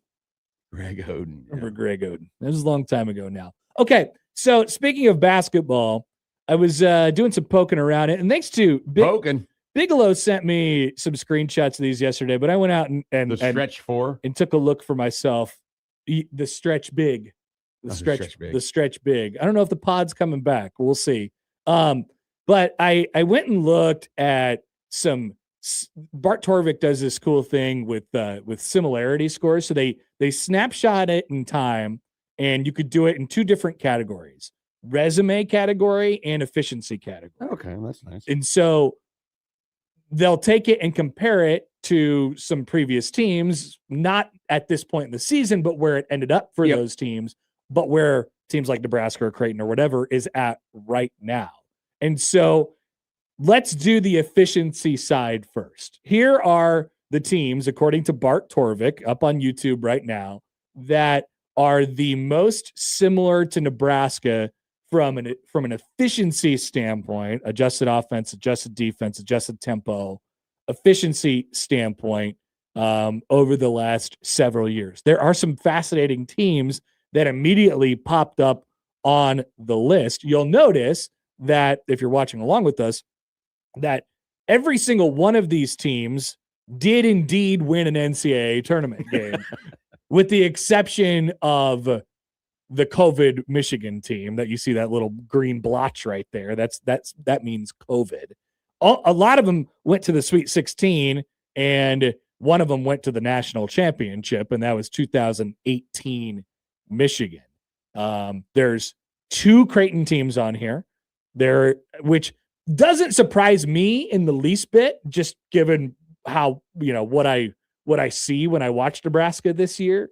I think they do remind you a little bit of some good Creighton teams over the last couple of years with the weapons they have and then the way they play basketball. But what are some of the things that pop out to you on this list, Schaefer? Well, I'll start with this one. All of them have a loss. So Nebraska probably is going to have to lose a game here to be in this category. All of those teams have lost. And that loss then propelled them to win the first round of the NCAA tournament. Now, not necessarily, like, this is just snapshot efficiency. When we look at the resume, that's where you get into like the loss mattering. But the efficiency doesn't apply. I used it too early. Is that what I did? I'm sorry. Right. No, I mean what kind of stands out, like, I remember some of these teams, obviously, but none of them on the face of it. Obviously, there's a couple 2 seeds in here. Ohio State 2010 was one of them. Ohio State 2013 was one of them. Otherwise, like, they kind of fall all over the map in terms of seeding. I know. That's the funny part of it.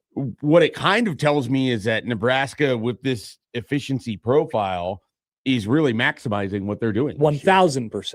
I think that is the exact takeaway that I would have. Like, look at what they're doing right now. Look at their record, and you compare them to some of these teams that were 6 seeds in the NCAA tournament, or really, really, really, really good mid-major, like Davidson in 2008. That team went to the Elite Eight. It's fascinating, and they had a certain guy on there who was pretty good.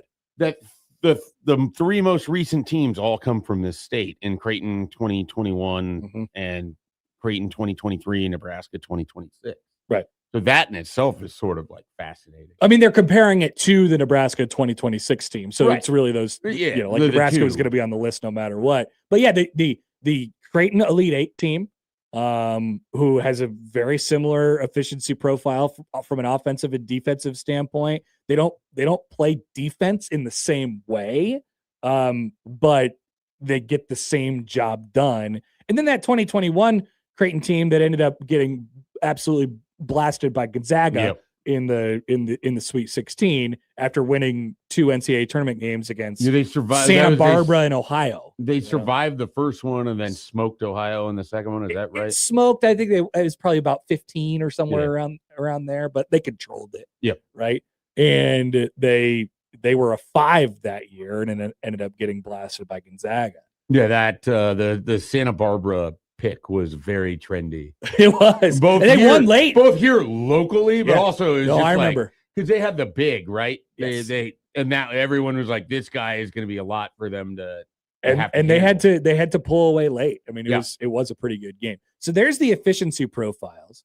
Here is the resume profiles that are similar to Nebraska. They're at the top. If you're watching along with us on YouTube, you can see where they're currently at. I suppose this is as of last night. 9th in the net, 5th in the resume category that Bart kind of aggregates. And then the WOB and the other one I can't remember the other metric that the net uses. The WOB goes into the net. Hopefully that didn't sound too disgusting, but the WOB goes into the net. The WOB and something else goes into the net. And then I want this audio pulled with no context whatsoever, and it's just you saying the WOB goes into the net. And the NCAA, and you know what? We should talk to Tim. We should call Tim Kruger, and he was explaining this to TK me. brackets? Yes, because he was explaining this to me last week, and it's sort of fascinating how they come up with the stuff that they come up with. So we could do that in the coming weeks here. And then there's a power ranking, and whatever from a resume standpoint. Here's another thing that you notice when you compare this 2026 Nebraska team to any resume that is like that over the last decade or so. They're all 1s and 2s. They're all 1s and 2 seeds in the NCAA tournament. And there is a national champion on the list. Now, Disgusting. Nebraska's resume will change and their efficiency profile will change. But as a snapshot in time, there is precedent for a team like this, obviously, to make a deep run into the NCAA tournament and potentially, from the resume standpoint, win a national championship. There's another Final Four team on there. They're both Kansas teams. There's also that one thing right here where it says R64. You remember that one, right? I remember that. Yeah, I one. remember Fairleigh Dickinson. So they matched him up resume wise with 2023 Purdue. That was one of the teams that stood out. A 1 seed, auto bid, won the Big Ten Conference tournament, lost to Fairleigh Dickinson in the very first game, and became the second ever 1 seed to lose to a 16. Now actually works against the idea of losing a game. Right. But also works against the idea. We're still going back to the should they lose a game thing. But also works against the should they win the Big Ten tournament. Purdue won it, lost a game. So if Nebraska loses I game, can't wait to have the should they win the Big Ten tournament oh thing. my God. That will be a nauseating conversation. Your seed, the seed, it won't matter. it will be decided Will by not the time matter. it goes into that. Like Nebraska and Nebraska basketball fans are used to, like, you got to get one in the tournament to help with your seed line, which may be true, may not be true. Everything they say anymore, it's largely just done and left a couple spots open for bubble. Possible qualifiers that take bubble spots Correct. away, almost more Bid stealers. than any bubble team can play their way in. 100%. So, But you don't want to lose during that time because then that just increases the argument. Right. But Nebraska is not anywhere near that conversation Nope. at this very moment. So there you go. There are some similar teams. it's like a little between the sheets for you. Yeah. Not like fully. I will admit Bart, Mr. Torvik, has some very fun tools to mess around with. There's no doubt about that. And then I was looking at And the WOB goes into the net. I don't look at the WOB. I just look at places that aggregate the WOB rating and put it on a sheet for me because I like to look at it and then compare the efficiency profiles and stuff like that. And then our dear friend Ken Palm has they have like player similarity scores, which I always think is fun. And there's some fun ones for name a guy on Nebraska's roster. Price Sanford, his similarity scores to the year he's having this year. One of them is his brother last year. That's great. Which is I think pretty funny. Joe Wieskamp, another Iowa guy. Okay. From 2021, and also on the list another Creighton guy, Baylor Shireman 2023. Which that team appeared on the correct, the Elite Eight team. That is sort of fascinating to me to think about him as the Baylor Shireman, and it kind of tracks. Like it sort of maybe a little. I mean, Baylor was probably a little less efficient if I want to just like, think about it anecdotally. And my guess would be that Baylor probably anecdotally just like made more plays for other people, spread the ball around a little bit differently. But I would imagine from the standpoint of just like snapshot in time, obviously KenPom has them very similar. I can see it now that the comparison had been made. But if you would come up to me and you're like, who's this is Baylor Shireman reminds me of, it's Baylor Shireman, I would have looked at you and like, on what planet? Because their style is so different, but how it all ends up in the same pot is ultimately the same. But it's just like stylistically, would not think of them as the same player at all. Here's another one for you on KenPom. Braden Frager, Braden Frager, who I don't think probably is going to play tonight, just so we can get that out of the way. There's questions as to whether he even traveled. I'm not sure that he even traveled. One of the comps for him, one of the closest comps was 2014 Sam Decker. Okay. 2014 Sam Decker at Wisconsin. Gonna grow up and marry one of Kevin Harlan's Wisconsin kids. Went on to the national championship game, if I'm not mistaken. No, they went to the Final Four and lost to Kentucky that year. Which Sam Decker, he was kind of the, like, they had a bunch of guys who like did their jobs and did their things, and obviously they had really good players, but Sam Decker was kind of the outlier, kind of crazy guy like Braden Frager is. They had Frank Kaminsky, and I don't know that Rink Mast and Frank Kaminsky are the same, but I don't. Let me check the similarity scores. I don't think they're that far apart now that it's been said out loud. I don't know. I would check the similarity scores. Rink Mast this year. Let's see if I can get anybody that I've heard of. Bigs often go in one ear and out the other for me. You're a wings and guards guy. Yeah, nobody that rings a bell on this list. Kenny Kaji, that for some reason rings a bell. Miami 2013. No. Nothing really that stands out. Okay. On the Rink Mast profile. What about Sam Hoiberg? Do you want to do that one? Okay, we could do Sam. I wouldn't mind doing Bear K as well. Yeah, you might as well. Just do the whole lineup. It wouldn't surprise. I know earlier in the year I checked on Sam's and one of them was Benny Parker, and I really thought that was great. Now, I think he's taking a little bit more of an enhanced offensive responsibility here. Not much that stands out. As far as guys that I remember. Davion McKnight, where did he was at Xavier last year. That's why I remember that name. And then what were we going to do? Bear K? Yep. Not expecting anything here either. No, I don't think there's much to write home about there. But it was fun to look at.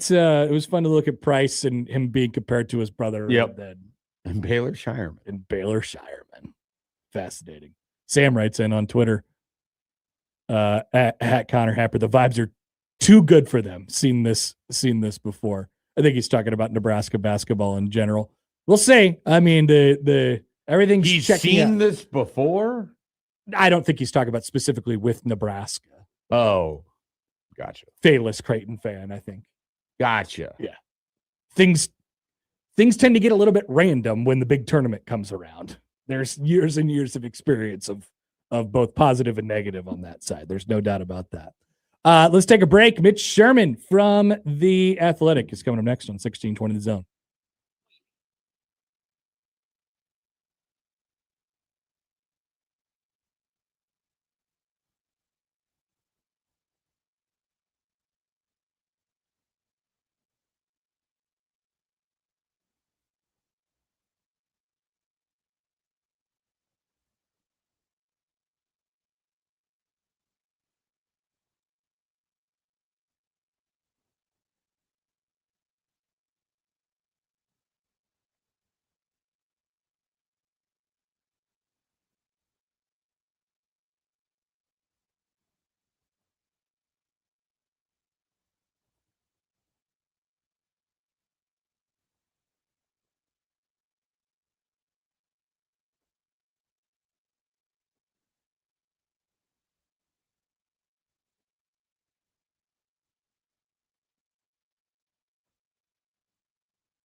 All right, welcome back. Happer and Schaefer, 1620 The Zone, 1620thezone.com. Quick reminder, we got some online contests going on right now at 1620thezone.com for Journey, George Thorogood and the Destroyers with Marshall Tucker Band and Chris Stapleton. All you can find them on online giveaways, 1620thezone.com. We're joined now on the Prairie Flower Casino Zone hotline by our good friend Mitch Sherman from The Athletic. Mitch, good morning. How are you? Good. You get Journey, huh? Giving away some tickets. Yeah. Are you interested? I don't. Maybe it sounds. I don't know. I don't know what the condition that the Journey band is in these days, but I may have to look it up and see. I'm there. Check out some YouTube. Yeah, I'm not sure. That's a great question, but it shouldn't stop anybody from going to They've sign up. changed for over some pieces. I think for so. sure. I think so. I think so. Right. For There's sure. been a lot of conflict Hey. going on. But I love to rock out, so this is an opportunity to rock out. I Speaking heard of your song too. Your new jingle for the show. Oh, Heard it on- sorry, on it's Twitter last night. Yeah, it's going to be a great. bit of a earworm, I think. It's great. Very very good work. Shout out to Ian. it is great. It is great. All right, Mitch. Speaking of journeys, just we'll kick it off with this. Have you booked hotel rooms in Oklahoma City yet? Yeah, and St. Louis. I did that. I didn't even need to see Nebraska beat Washington and Minnesota to do that. It was, I think, a week ago at this time. I was like, I should just get this done. I don't know if I'm going to go. I'm going to sell it as hard as I can to The Athletic about why the guy who's covered 2 basketball games this year should go on the road with Nebraska in the NCAA tournament to document the whatever angle I can come up with about Nebraska trying to win its first ever, not just one, but 2 in a weekend NCAA tournament game or games. And yeah, I want to be there. I want to see it. Strangely, as much as I've been around the program, like through the years, and I was, as Connor and I talked about yesterday, whenever that was, I was around the program in the Danny Nee years, and I never did actually attend an NCAA tournament game. I was not covering basketball at the moments that those things happened. So would like to have my first experience I've been to plenty of NCAA tournament games, but I'd like to have my first experience at a Nebraska NCAA tournament game being the historic victory that we're all anticipating in March. Did you? Yeah, go ahead. Well, this is not that important, but did you covered Nebraska baseball when they used to play down in Yeah. Bricktown? Yeah. So like, there's this connection to Oklahoma City that makes it feel like that has to be the place where this happens. And I just, yeah. Well, I don't know. Do you It could disagree with happen that? anywhere, but that sounds like it would be like poetic. Well, and I just almost. think they would take over Bricktown for the whole Sure. weekend completely. Sure. It's not the same. I'll say that. Like when Nebraska baseball had its run in Bricktown from 1999 up through about 2005, it was a different kind of social vibe that existed there. And I was back somewhat recently when Nebraska football played at OU not that long ago, and I stayed in Bricktown, and I was a little bit disappointed that, amazingly things change in 20 plus years, but Bricktown didn't have the same kind of charm that it did in the days. That's disappointing. Where people where were myself and many others from the Nebraska fan and media contingent had a lot of fun there. So that it could still be fun. I went to the regional a handful of years ago when Oklahoma State hosted, and they had to move it to Bricktown. And the guy hit the ball through the scoreboard. There was some buzz. This is the Michael Yeah. Brunt's piss Yeah. missile. is Yeah. how he That described that it. was a crazy weekend. And then Nebraska came back like the next day and lost by 100 to To UConn, and UConn. it was 5,000 degrees outside. It ended up, it was really, really good until it was completely miserable for that. So there's good and bad memories in Bricktown, I guess. Yeah, I mean that would be fine. I probably would prefer that over St. Louis. It's And not those even- are the two that are driving distance yeah, on the first weekend. And they may very well get sent to the East Coast or the West Coast or whatever it might be. But yeah, it's going to be historic one way or the other. Mitch, what do you think? I'll leave it open for you here. What do you think we find out about Nebraska basketball tonight? I mean, that there's already, everybody feels like this is real. At least I don't know. Maybe I don't want to speak for everybody, but they're 20-0. They've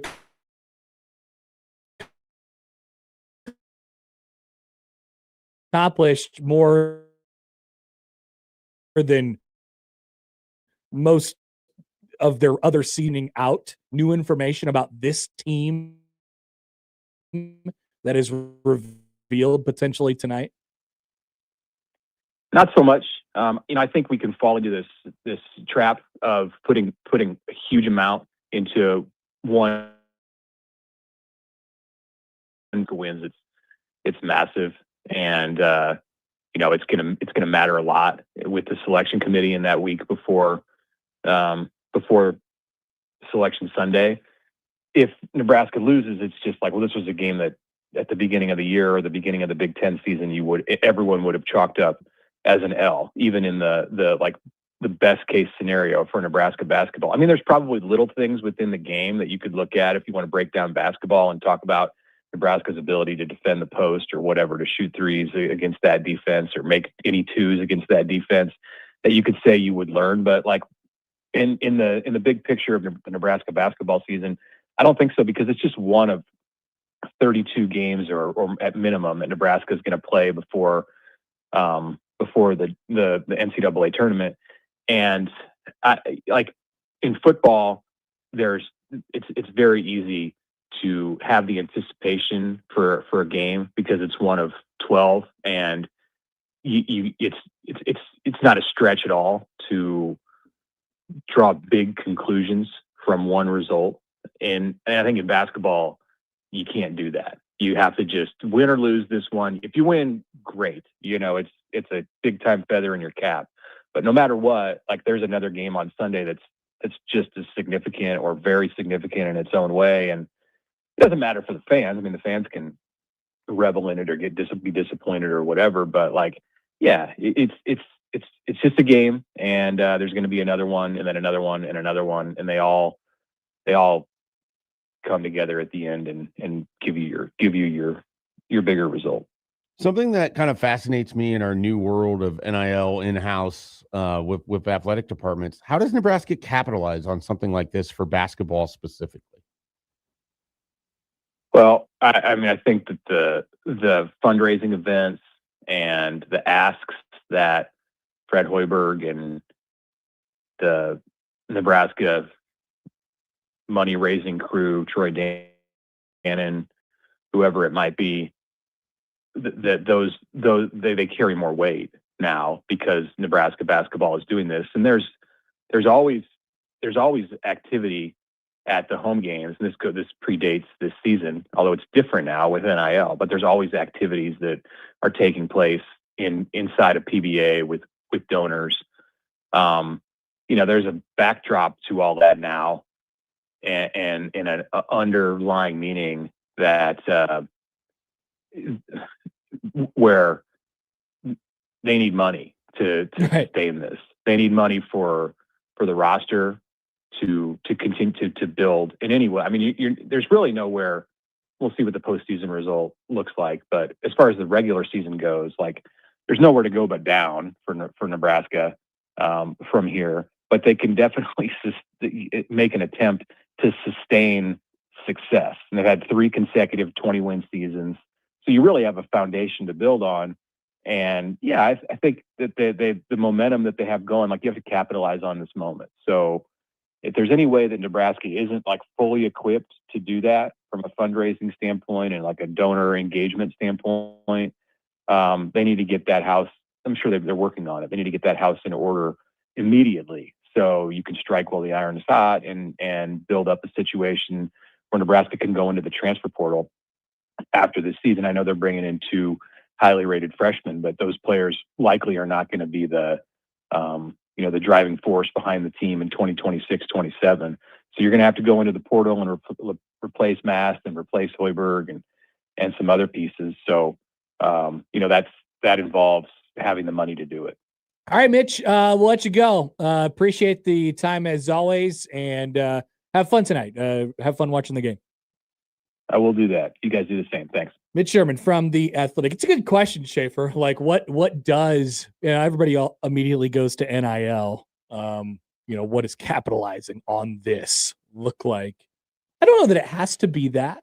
I think you could still do that quietly. I think Nebraska in basketball wants to be a quiet program, and it should be an example for everybody else to be a sort of quiet program, but you still need money behind the scenes to be able to, retain your roster and be competitive in spaces, and maybe opening some doors that just weren't previously open for you before. Yeah, I think that's kind of the biggest thing is like, how do you make sure that you have Fred's ability to evaluate talent, which I think is really high. And we've seen Absolutely. he's gone in the last few portal cycles and he's found guys like Bryce Williams and Juwan Gary who are cultural fits and physically can play in this conference. And so now he went out and, I don't think there was a question that Stanford could play in the conference. He already was. But he found him as someone that could be a good fit here. Frager has developed into being a Big Ten basketball player. As you said, it opens up some doors, but in order to do that, you're going to have to play at a different level financially in a sport that is much more difficult than college football because there's a bigger roster. With college football, that money has to be spread out more. In basketball, like you have to have, if you're going to go, it opens up some different doors. It doesn't open up all the doors. Correct. They're not going to be playing in the same avenue as some there's of these a guy. programs. There's a guy who Nebraska's going up against tonight that the door to be able to get a guy like that out of the transfer portal from FAU is not open. Right. It's just probably not, unless he would take a significant discount, or something like that. And so, but the idea being, you don't want to lose this momentum. You don't want this to just be a golden era of 3 years that featured 2 tournament appearances and the first ever crown championship in college basketball history. Nice. So what you want is, how is it sustainable? And to do that, you got to have the money on the back end of it. I know that they have struggled at times to just sort of fundraise. I don't know that. No, there's energy for it now. Yeah. And you just don't want to let this go by the wayside. And not everybody loves having these conversations because the last thing you want to think about when a team is doing well is fundraising and NIL. I want to do more. I want to do this for the rest of my life. But it's, the fans don't have to think about that. It's imperative for Troy Dannon and to a lesser extent Fred Hoiberg to have some kind of idea or plan of what we're going to do or how we can kind of build this out. And I know in Memphis, they had a big kind of fundraising event, pep rally before that game, hugely attended. I think did very well for what that was. But you're going to need that and more to kind of get where I think they want to go. No doubt. Let's take a break. We'll run at the hour coming up on 1620 The Zone. But first, a word from our friends at Underdog Fantasy, where football's biggest game is right around the corner, and you can get it on all the action with Underdog. Or right now in the state of Nebraska, if you're not on Underdog, then you're in luck, because new customers score $75 in fantasy bonus entries when you make your first $5 fantasy entry. Playing on Underdog is easy. Head to the app. Make picks on a player if they will go higher or lower on stats like touchdowns, rushing yards, receptions, and so much more on the app. You get them right, you can win up to 5,000 times your cash. Plus, there's going to be new promos dropping daily in the app leading up to that big game. So if you like making picks and if you like winning money, which I know you do, then Underdog is the best place to be for the big game. So take a look at anything on the board for it, coming up in less than a couple weeks now, and all the opportunities are sitting there waiting for you. Download the app today. Use promo code HAPPER1620 to score $75 in fantasy bonus entries when you play your first $5 on fantasy. That's promo code HAPPER1620. Underdog, make picks, win money. Must be 19 plus and present. Nebraska terms apply. See assets.underdogfantasy.com/web/playing. Get terms _DFS_.html for details. Concern with your play, call 1-800-GAMBLER or visit www.ncpgambling.org.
We here at 1620 The Zone invite you to get your bleep together.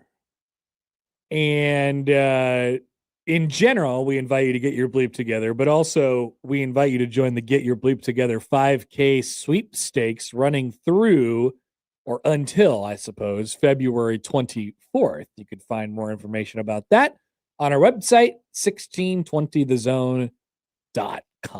We're going to talk about Creighton here in just a couple minutes with Jacob Padilla from Hurrdat Sports. Creighton goes tonight. I have a brief question about them, and then we'll sort of bounce it off Padilla as well. How much? You're obviously the wrong person to ask about this. Absolutely the right person to ask. I am asking this almost rhetorically, or to Joey, or to anybody else out there who's listening. How much hope exists for a month of February where things kind of come together for them? And I don't know what the end result of it is, but I feel like it's worth pointing out that there's still a lot on the table for them. And, you know, like they have had a knack for putting it together in February and in like when they need to, in order to do what is required to position themselves well for the NCAA tournament. Is there, do you all have any hope out there for that? I'm making eye contact with you and you're like, I have an answer to this. Hope? Do I have hope? Here, let me allow you to give you an answer, and then you can talk to Joey, who might have better thoughts on what a Creighton fan might think of this. Okay. I think that if they're going to make it matter at all, that they staved off these games against Georgetown and who was the other one? Xavier. Like they have to probably win the UConn game to really have a chance. Yeah, and that's the reason why I ask it now, because it feels like that is such a large, it's a game that looms large, and I want to get where people are at the moment. And so if they're able to do that, it changes to me the entire calculus. Now, they do have a road game against UConn, which feels less likely to win, and they have a road game against St. John's, but which like seems right less after likely to win too. Right. And so, you know, it becomes a home game against Villanova. They might be able to stack up 10 Big East wins or whatever, 11 Big East wins. I mean, they're 6-3 right now. They're third in the league. Right. So it's not that they couldn't. Yeah. They could end up having a solid record. It just becomes a question of, do they have enough wins that ultimately get them to where they need to go? And that's why I say the results things are like, I'm trying not to think about the results. You know, to your point about the qualification for the NCAA tournament, you're right. There's just certain things that you're going to have to do in this last stretch of games. But I'm more so thinking about the vibe. Like, it just, I don't know, judging off of taking the temperature of the Creighton fan base right now, like it doesn't feel all lovey-dovey. It doesn't feel great. There's a lot of reasons for that. And I'm just wondering if there is a path, hashtag the path, to people like enjoying this team. You know what I mean? And because I don't feel like that's really been the case this year. Well, it's hard because it's a transition year. And I think that's difficult for people when you are used to a certain level that you've been at, and then the quality of play dips, and then the pieces change. And some of that with college sports we're used to. Some of it now with the portal happens more significantly. And there was also an expectation that this was a top 25 team at least coming into the year. And so when that has played out how it has, and the biggest piece of that has not been involved at all, it creates a sort of environment that I think you're in right now for this fan base, where it's like they're winning, but does it matter? And, you know, you said for yourself, they've been going to the Sweet 16. So how fired up are you going to be for a 20-13 team that, you know, ends up either choosing to go to the NIT? Yeah, it's a great question. The crown. If they do make the NCAA tournament, would people be even excited for the NCAA tournament? Well, I would hope they would be. I mean, but you're right. There is something to their past success, and just this sort of the journey of this season has just been a rocky one for a variety of different reasons. At no point have they looked or felt settled. All year. And then you, like, I tried to give this a little bit of context the other day, like that you look around and you're like, wait a minute, they're not in that bad of a position. It's not like they're horrible. And that's obviously still the truth. But you look ahead and you're like, all right, are they going to be able to find enough wins down the stretch to make any of this matter at all? And it's sort of a game by game thing. You mentioned, and we'll talk about this with Jacob. You mentioned, well, I guess you didn't mention him by name, but Owen Freeman was the guy you were referencing. He missed the Xavier game with an illness. He was sick, and I know that because he was sick at practice the day before. I wasn't at practice yesterday, but Max said that he had another thing pop up with one of his legs, which was interesting. Without knowing anything about what's going on there. But it doesn't feel like he's very likely to play tonight at Marquette either, which is sort of fascinating. Unfortunate because you would have liked him to get some minutes here before going against UConn on Saturday. Right. Which they will likely need him for. However, in the backcourt, you do have the presence of Jason Green, and you've had a week off, almost an entire week off now, which is really, really important because Jason, I think, was hanging on by a thread, and obviously left that Xavier game. And I don't think Creighton got a stop after he left the game, basically. So they need him. Is there an argument to be made that for the vibes, even if Creighton doesn't make the tournament, like they could have a decent postseason run that doesn't matter in the history of the team, but could very well help them set up things like Nebraska did? Would love a vibes postseason run. Yeah. Like we joke about the crown, but I think it really mattered for this team for who they are. It gave the people. If the season would have ended the way that it was going to end, with all the losses and not being able to get over the hump and everything else. But I think some of it is it set the standard of we're going to scrappy and fight, and it matters to us every time we step onto the court. That was when we saw Jacobson. We saw the emergence of Cale. Yeah, I mean. And that was picked up by this team now. I don't think the reason Nebraska's 20-0 is because they won the crown, but I think they established who they wanted to be there and then brought that with them into this season. Yeah, there's a certain amount of momentum and confidence. I think that comes along with it. And yeah, it feels like whatever it might be in the postseason for Creighton, that could potentially set it up. Either way, I mean, I think there'll probably be some turnover going into next year, and then who knows what happens with Mac and Huss and all that stuff as well. So it could Mac look, and Huss. Who knows how it looks going into next year. Creighton and Marquette tonight at 8:30. And of course, that means John will go live from courtside at 8:00 with shoot around at 7:00. 7:00 with Austin, and Joey will be at home. I will be at home because it's a late basketball game and I got to get my sleep. Good job by Sleeping Joe. Thank you, Jake, for stepping in for me. Quick timeout. We'll be back. Padilla will join us in about 15 minutes. We have one more segment before that coming up on 1620 The Zone.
By the way, should have brought this up with Mitch, but CJ Moore, who covers college basketball at the more national level now, from the Athletic, used to be yes, Kansas beat writer. I wanna say. he's based there, but he covers college basketball at the national level now. Big profile or feature, I should say, on Nebraska basketball up today on the Athletic. We could do Joey's headline on this one. It is Nebraska has never won an NCAA tournament game. So how are the Huskers, now 20-0, doing this? And I haven't read through all of it yet, but there is a strong emphasis on Nebraska's recommitment to the defensive end right in the first couple lines. Obviously, Nate Lenzer, a giant piece of that, and getting people to believe and all that stuff. So I look forward to that. That's out there. And I don't know how many times do you have to hear? You're going to hear it a lot more over the next 6 weeks. Nebraska's never won an NCAA tournament game before. You're like, oh wow, yeah. People keep saying that, and I guess you're right. Nebraska's never won an NCAA tournament game. I don't say that to be facetious in any way. I just feel like, can we talk about Nebraska without mentioning the fact that they've never won an NCAA tournament game? Like that will be part of every conversation until it's not. Yeah. And so once that goes away, in essence, Nebraska becomes just like any other basketball team. Yeah. But and not any other. I mean, they're not like going to be like the historic teams or whatever, but they just become a team. Like in a weird way, it is their Scarlet A. It's what signifies them. It's how people in the sport would recognize Nebraska basketball as sort of the one team that's never accomplished this thing that everybody else did much, much earlier. And so once that's no longer the conversation about it, then it becomes more of a, how did Fred Hoiberg really do this? I know. And then also there's some good stuff in the story. Is there a limit to where this thing can go? Because that becomes what does Nebraska basketball look like if they can find continued success at the 20-win level? I've long said I don't expect Nebraska to be a tournament team every year, but if they could be in the conversation 3 out of 5 years or in the tournament 3 out of 5 years, I mean, that's what I've been hoping for. Yeah. Desperate for. If you lay it out that big picture. Yeah. And I think people are dreaming a little bit higher now. Well, yeah. And the thing is, they have the support and they have all of that behind them. They just need to win. The thing that I don't know, when I always talked about this, like at a big picture standpoint, 5-year plan, like, yeah, I want to be in the tournament probably 3 out of those 5 years. And in theory, one of those tournaments you make you get into the second weekend. You're in the, that would be the goal. Right. And it's not just getting there 3 out of 5 and going home on the first day. And so the last 2 years, they won 20 games apiece. And, although last year was, last year wasn't good until it got good at the very, very end of the year. Well, I mean, it was good. It was fine. And then it got really, really bad. Yeah. And then it got really, really good. We're talking with Zach Shaw, and all I can think about is how last year Nebraska had Michigan on the ropes and couldn't finish that game. Yep. And do you remember the score of that game? No. Just give me a guess. I believe it was a 2-point game. It was in the low 50s, right? I'm pretty sure it was 47-45 or something like that. Let me go back. Close. 49-46. Yeah. It was like a 2-3-point game. I remember. They were 17-10, or they were actually 17-9 last year after beating Northwestern. Yeah. And then lost 5 straight to end the regular season, fell all the way out of the tournament, and fell all the way out of the Big Ten tournament. And it was one of those and that happened on like the last day of the regular season. Oh, they get 1 or 2 more wins. They're a virtual lock with what their numbers are. And then they didn't. Yep. Famously. Black Cat, by the way, writes in on Twitter, I had over like 157 in that game. We didn't even get to 100. I remember. Oh man, that game. So just a clunk fest. Yeah. The biggest of them all. one of the grandest clunk fests I've ever seen in my life. And then, like, the very next game, they play Ohio State in a quadruple overtime game that's like 150 to 148. I mean, it wasn't, but it was 2 games later, 116, 114. right. Found a way to lose that. What was one in as between well. there? Minnesota lost by Oh my 2. God. That weren't they up huge in the first half and then they blew it? I muted myself in case I just swore thinking about what was it, Cody Rigsby or Brennan Rigsby? or Yeah, Rigby. Yeah, I remember that. whatever guy. it was. This is good. Guy who's never made a shot before in his life knocks down. Hey, 4 you don't say threes. that about Brendan Rigsby. Awful. Let's check Brendan Rigsby's similarity profiles. Oh, look, he transferred to Radford. That was Great. the Grim Reaper of the season last year for Ugh. Nebraska basketball. That 3-game stretch just unbelievably brutal. Some soul-sucking stuff there. So let me ask this question before we get to Padilla. Is this do we find out about their ceiling tonight? Do we find out about Nebraska basketball's ceiling tonight? Because I fully expect them to compete, if not win this game. Yeah, I don't think they're just going to go away. And I agree with Zach that it's more of a toss-up than it is a 10.5 point spread. And so, like, maybe there is a take in the takeosphere after the game of like, hey, you know, I came away really impressed by Nebraska, regardless of the result. I do think you're going to need to you know, either play really well in the way you play or go above it. And it's hard for me to imagine there's a real route to that without Braden Frager, which I don't think they're going to have tonight. So they could win. I just want to know, like, people are wondering how good are they really? And that's not a slight. It's like, how good are they really compared to the number 1, 2, 3, 4 teams in the country? Right. And right? That's what people are saying. My feeling is there's almost no way for them to get credit if they don't win this game. And then there will be a section of this to me that even if they win this game, it could get framed as, well, Michigan State's next for Michigan. They may have just kind of, which is insane because it's a 20-0 top 5 team. I know. But it's also Michigan State, which has its own thing to it. And it's in 3 days. The thing is, like, let's say Nebraska loses by 5. They cover the spread. They lose by 5. It comes down. It's close and late. You know, we can have some sort of debate about whether it was a block or a charge at the end of the game that swung things. Whatever it is. That sounds horrific. I doubt very much that the commentary coming out of this nationally would be anything other than, you know, Nebraska proves that they're capable of staying around, but they're nowhere near good enough to win that game. Even if they lost by 5. I just don't think there's people that nationally think that this is a team that could go beyond the Sweet 16.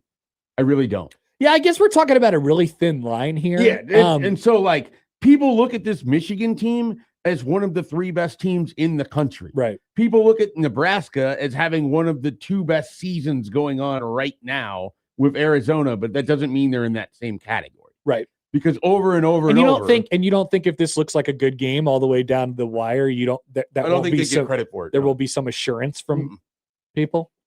Yeah, it's hard to tell, I guess, because we don't know what the game is going to look like. The only way Nebraska gets credit for being in the circle of contenders is they have to sweep the week. Yeah. Maybe. You are possibly right. Yeah. I guess I just don't feel, and I'm not saying that you do this bit, but I think there's a lot of people who do. They feel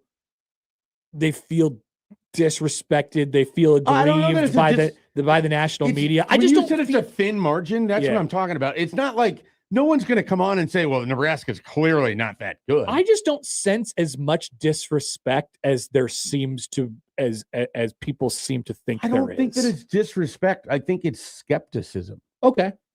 Yeah. Because if you think about it, like, Nebraska beat Illinois, yes. Nobody remembers that game from a national perspective because it just happened in December and you weren't thinking about Nebraska at that point. They beat Michigan State at home, and it's like, well, Nebraska wins big games at home. Otherwise, they've just beaten a bunch of Big Ten teams. They crushed Wisconsin. No one ever brings it up because it's a different version of Wisconsin than when Nebraska played them. and they crushed Oregon, but Oregon sucks. So it's kind of a like, this is the next big opportunity.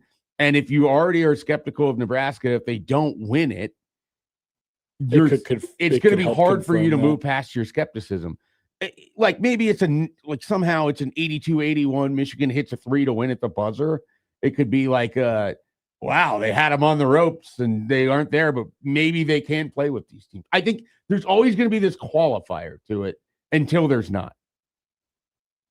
Because can you envision Jeff Goodman after a Nebraska 5-point loss saying that he was blown away by how Nebraska played in that game? See, but like, I think people have done too much with the Jeff Goodman thing. Like, well, I use him as an example. I think Matt Norlander. Pick a analyst. I think the national Kyle media, Boone. I think the national media thinks Nebraska is good, and there's just like this really, really thin line of like, I think everybody they're thinks just they're not good. calling them the best team in the country. I think everybody thinks they're good, but I think now the conversation we're having is, do they think that they are a national championship caliber team? Because when we're talking about ceiling, that's what we mean, right? And I don't know if losing close is going to make people feel that way. It's kind of what I'm getting at. I don't think anyone's going to walk away from it and be like, they're frauds. I told you all along. Right. They're frauds. Nobody's going to do that. Right. Unless they lose by like 45 points, which hopefully they don't. By the way, a tweet here from Jason who says there's a segment out there waiting for Nebraska to lose so they can say, "See, I told you so." Oh yeah, I mean, I'm sure, but I think most of the. I mean, they're 20-0 and they just got to number 5.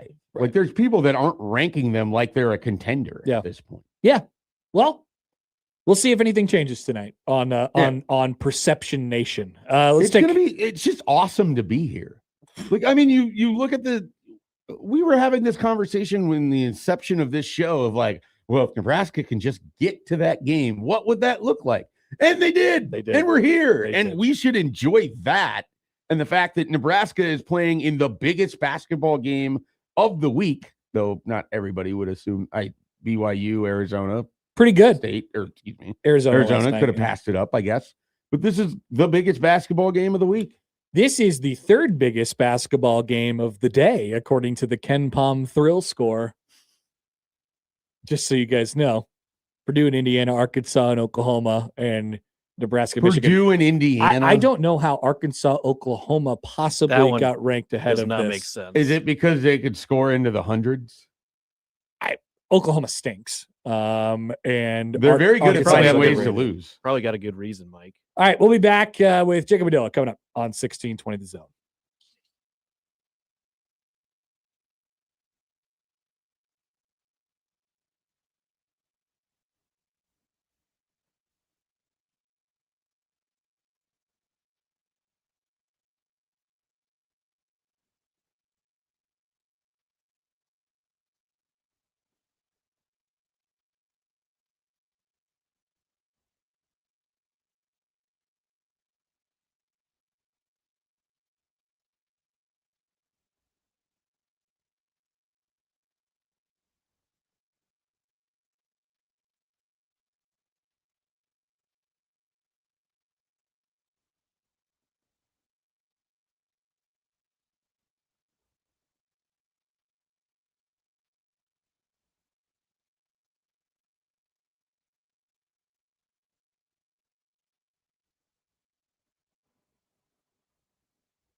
All right, let's talk a little Creighton tonight as the Blue Jays are up in Milwaukee to take on the worst team in the Big East, I think. Marquette Golden Eagles. Jacob Padilla from Herd At Sports joins us now on the Prairie Flower Casino Zone hotline. Jacob, good morning. How are you?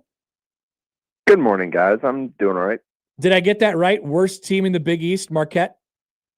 Yeah, I think that's fair to say. They're quite bad, which I was skeptical of it working out for Shaka this year, kind of sticking with the same plan because I just didn't see the players, like the guys that were left just weren't particularly good in my opinion based on what I had seen of them previously. Right. And I didn't see a Cam Jones waiting in the wings to take over. Like Chase Ross isn't that guy. He's a good athlete and good player, but he's not a number one scoring option. And I was not particularly impressed with any of the other guys and their ability to scale up. And it's kind of worked out that way. Oh. They're 124th in KenPom and 2-8 in the league. This show, of course, loves Ben Gold. You and I, we're just big fans of Ben Gold and building around Ben Gold. Yeah, he's shooting like 25% from three or something like that. So, and that's what he's supposed to be able to do. So, yeah, that's going well for him. Yep. Before you guys dive into Creighton very specifically in a way that I cannot, I do want to ask just what you think of this year for the Big East in general, the conference overall, and sort of what you make of it, in 25, 26. Yeah, it's obviously not great. It's I guess the good storylines are Villanova kind of bouncing back in Willard's first year there, and they look like a tournament team. St. John's obviously missed its shots at being a kind of contender type that people thought they could be because they basically lost all their big non-conference games, which kind of where Creighton was last year, except Creighton got the Kansas game, although that Kansas team didn't end up being quite what you expect from a Kansas team. It was still a good win for Creighton, especially at that point. So St. John's is obviously a good team, just not the kind of what we expect. And then UConn is UConn, and they've kind of rounded into the form that most people expected from them. But beyond that, Creighton, as for all the things that have gone wrong for Creighton this season and how down a lot of the fans are on the team, they're still tied for third in the league right now, which one is kind of a statement on the league itself and kind of where the rest of the teams are, but also is kind of like, hey, in this league, you never know what's going to happen. Like, just try to win as many games as you can and let the chips fall where they may, because there are certainly wins to be had in this conference. It's just a matter of how much credit will you get for most of those wins if you don't get the UConn. Jacob, what sort of sense did you get yesterday before they left on obviously Jason Green feels like he's in a better place now with the week off as we assumed would happen. But it also felt like one of those things where he's probably going to have to play through some things for the majority of the year. Where do you feel like he's at coming off of the week off with his health? Yeah, it kind of just seems like that's a deal where you're going to have to prepare for him to not be able to continue at any point. The second game that he's had to leave with it now, obviously he returned the first time, but you also had to survive the 9 minutes of game time that he was out and had to adjust your rotation on the fly. And obviously Creighton had to do that as well in the second half against Xavier in this last one. So it was fortunate to have the break when they did, gave him just enough time because he didn't practice until yesterday. So that was his first day back. They gave him the 4 days to fully recover, and then got him back on the court on Monday. So we'll see. That's something they're going to have to manage moving forward, and just kind of keep your fingers crossed and hope that he'll be able to stay out there and that he doesn't get hit in just the right way to knock him out of a game. And so we'll have to see kind of how McDermott and staff handle that moving forward? How are they going to kind of prepare the backup options? Obviously, with Owen Freeman at this point, it just can't. Poor guy can't get things to go right for him because he returned from the illness that knocked him out last week, where he was going to play. From what I had heard, like they liked what he had been doing. Obviously, he had the DNP-CD the game before. Yep. And then so it seemed like he had done well, was going to get a chance again, and then came down sick the day before the game, and obviously didn't feel well enough to even be at the game, let alone play. So then he comes back from that, practices, and now McDermott said there is an issue in one of his legs. So I don't necessarily know what that means moving forward yet, but he did not practice yesterday. So you're dealing with that on top of Jason's just kind of, never knowing kind of how what you're going to get from him, and then so you got Kareem Conan that they're trying to kind of get ready because he could play 5 minutes, he could have to play 20. You never know at this point. And the one good thing is you've got Hudson Greer ramping up, and obviously not a direct replacement. You'd prefer not to have to go really small like they had to do in moments in that second half of the last game, but just in terms of bodies and guys that can step in and give you production, I think we're going to see the coaches try to continue to work him in moving forward. So this may not be as much of an issue with Marquette on tap, but Creighton's defense has been anywhere from like porous to atrocious. How do they go about trying to fix this if they're going to try to make any sort of run in the month of February? Or, you have UConn here sitting on Saturday coming to Omaha. Like the defense has to be an area that has to improve if this season's going to matter.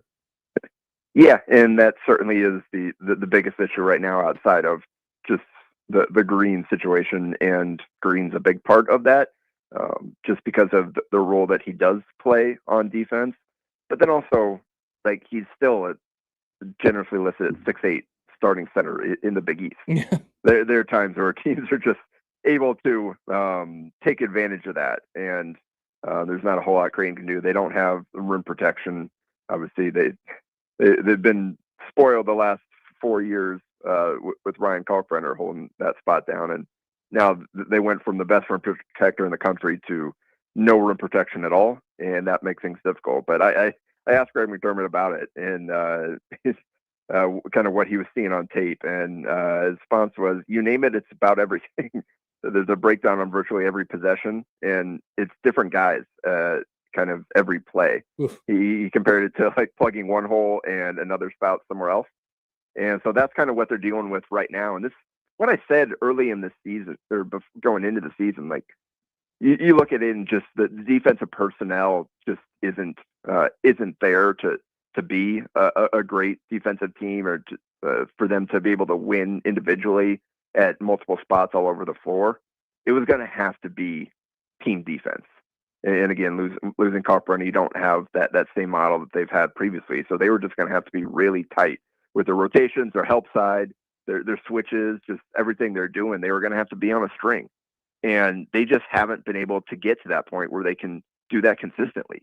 We saw a brief stretch there, kind of when they changed the lineup, and we saw that good start to Big East play and everything. And obviously the opponents they faced played a part in that. But it also, like, they were flying around, they were connected, their rotations were better, and that's just slipped.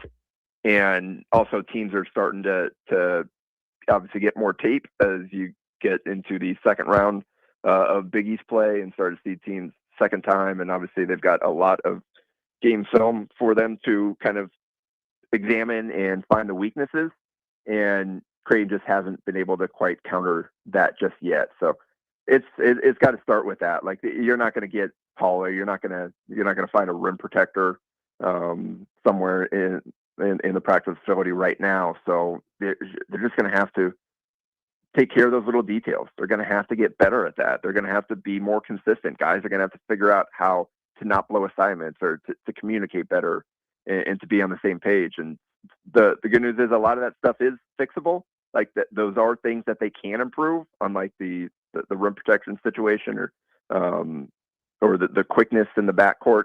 Like those things aren't going to get better, but you can. There are some things you can control there. The problem is a lot of those things the staff identified in the preseason, and they still haven't quite been able to fix it just yet. So on the flip side, Jacob, quick back of the napkin math here. 9 out of their last 11 games going back to K-State, they've made at least 10 threes.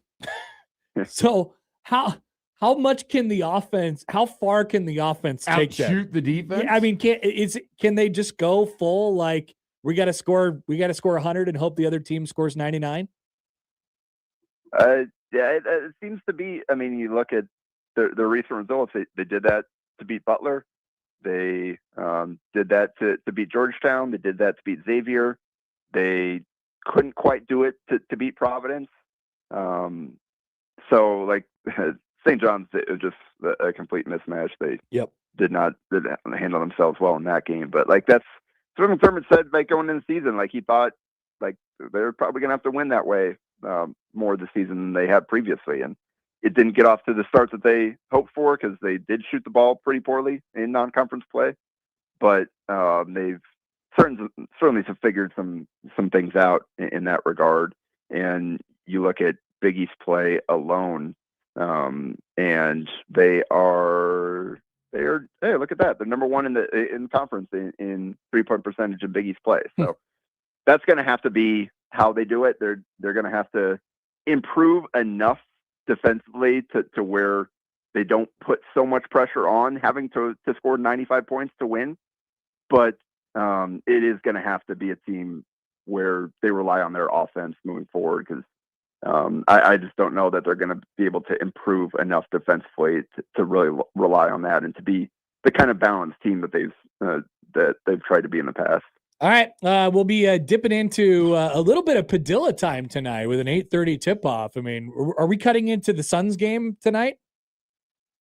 I don't even know. I just saw that 8:30 tip-off, and I'm like, ugh, and I didn't really look. What? I would have thought you would have been excited about it.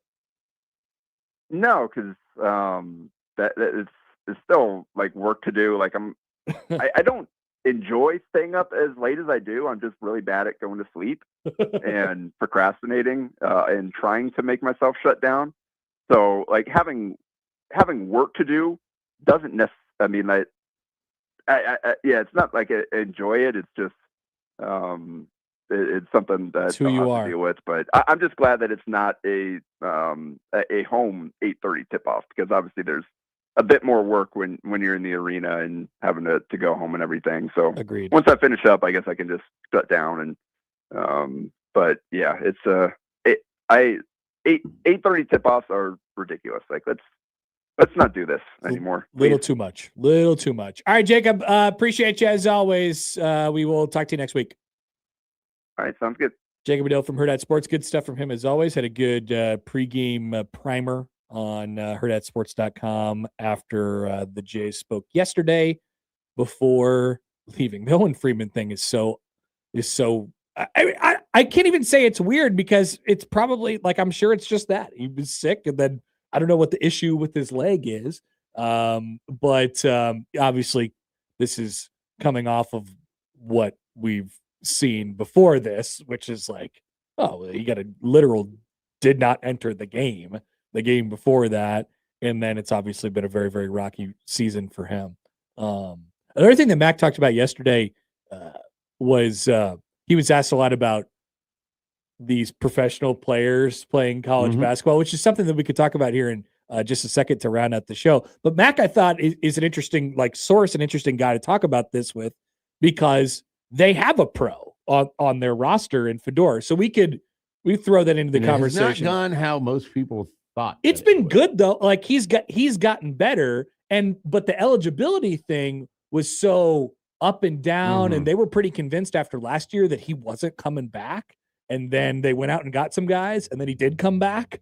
And then it was like, what is, I don't know how to, and they just were like, the NCAA said, okay, he could come back, but he's a junior. Poof. or like whatever it is, so it's all made up in the waiver process. And really obviously is. everything is different. So talk about that and round out the show when we return on Happer and Schaefer on 1620 The Zone.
All right, wrap it up a Tuesday edition of Happer and Schaefer on 1620 The Zone and on 1620thezone.com.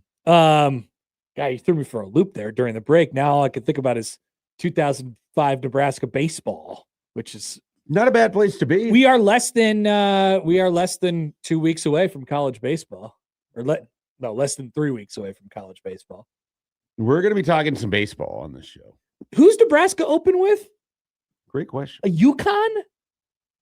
Is it? Big East favorite UConn? Out in where do they start their year? Are they in They're usually in the Phoenix area, aren't they? It is UConn. It is the Phoenix area. They're at Salt River Field, somewhere that I'm sure you've been. I have at Talking Stick it is Resort. Talking Stick. That's the Diamondbacks. Yeah, and the Rockies, right? It's not really at Talking Stick because you got to walk 2.5 miles. That's what they to call get there, it. But yeah, they're playing in two different parks during their time down in. Why not play at all of them? It's spring training. They're at Sloan Park as well, where that's the Cubs play. Yeah, really nice, very expensive. I haven't been to spring training since 2016. So expensive. I know. When I first went in 2014, people were complaining about how expensive it had become at that point. Oh, and people And the tickets were still in the teens. Now to sit in the berm for a Scottsdale stadium, like a Giants game, it's like $45 for a berm seat. That's horrible. Yeah. That's terrible. Now people do the thing where they go to waste management and then they stay for a week. Do you know my opinion on the waste management open? No, I'm unaware. I think it's a disgrace. I think you used to be a fan of it. I was interested in the idea of it, and now it's become way too way too drunk and way too big. Yeah, like the fans have done too much with it. Correct. Like we've gone too far. It's Yes. got to be reined in a little bit. Much like we're buying $50 tickets to spring training. Yeah, I mean, we would like when I first started going with my group of friends, like we would go to like 6 games and you wouldn't spend that much money and it was great. You just go pop up 3 of them in a day. Yeah, it was great. Fantastic. And now it's just unbelievably expensive. And you can only do it in Arizona too, because the Florida ones are all 3 hours away from each that's other. what made Arizona great. Right. You would be able to hit all of the stadiums. I remember like Schaefer says, make Arizona great again. Yes. I remember trying to get the Los Angeles Angels of Anaheim to give us a complimentary bottle of champagne because that was our last stadium we hadn't been to, El Diablo or whatever. Yeah. Down there, Tempe. Yeah, they never responded. Sadly, I was shocked. I went. You were shocked. I went so far as to explain it to one of the their version of a fan host or whatever.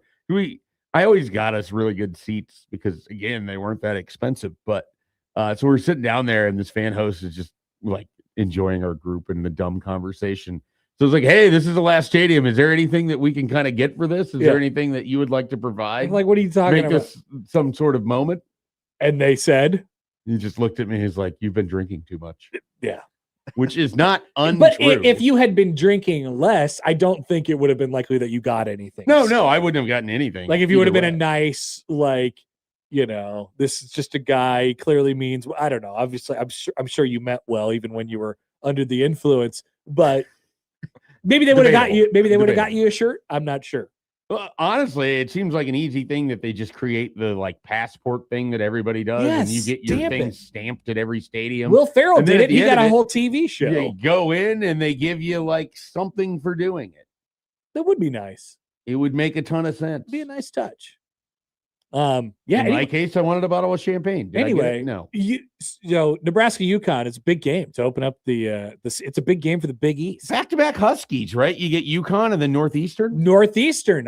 I saw Nebraska play Northeastern in Fayetteville, Arkansas. More? Is it the UConn with the perked up ears right in your face, or is it the off? I like I don't care look of Northeastern. I like the side profile Northeastern. Yeah. That good. One's like, I don't care about you. I don't need you. I watched Nebraska beat Northeastern in baseball in Fayetteville, Arkansas in 2019 or something like that. Did a lot of runs 2021 scored in that game. Yeah, that's right. A couple of home runs, I think. It was 8. I want to say 8-2. Was Longwood the other team in that? No, it was. No, I'll tell you who the other team in that. It was some school from New Jersey. Correct. And didn't their AD come on our radio show at some point? He was my dear friend. His name was Lenny. Yes. Because we talked a lot about how they needed a stadium. Is it New Jersey Tech? NJIT. Yeah. NJIT. I remember that now. So I don't know. You were so excited for the Fayetteville Regional. It was great. That was a great time. And I remember telling you and then I got to go to repeat it last year. Great experience down there. Which was awesome. I remember telling you about there's this place that they take all the recruits for Arkansas where they get the catfish. It's like they call the it catfish the hole. Yeah, they call it the hole. Mm-hmm. I was excited to tell you about this, and you were going to report back on it. I didn't go to the catfish hole. Yeah. Nor did I go to the catfish hole last summer either. You're just done with the catfish hole. Even though I was there for 5 days, I still didn't. Plenty of time to get to the hole. Went to a good barbecue place though. Yeah, I'm sure they're down there. But why? What is the reason why we're talking about? Can we say out loud what the reason why initially we're talking about Nebraska baseball is? Okay. Yeah.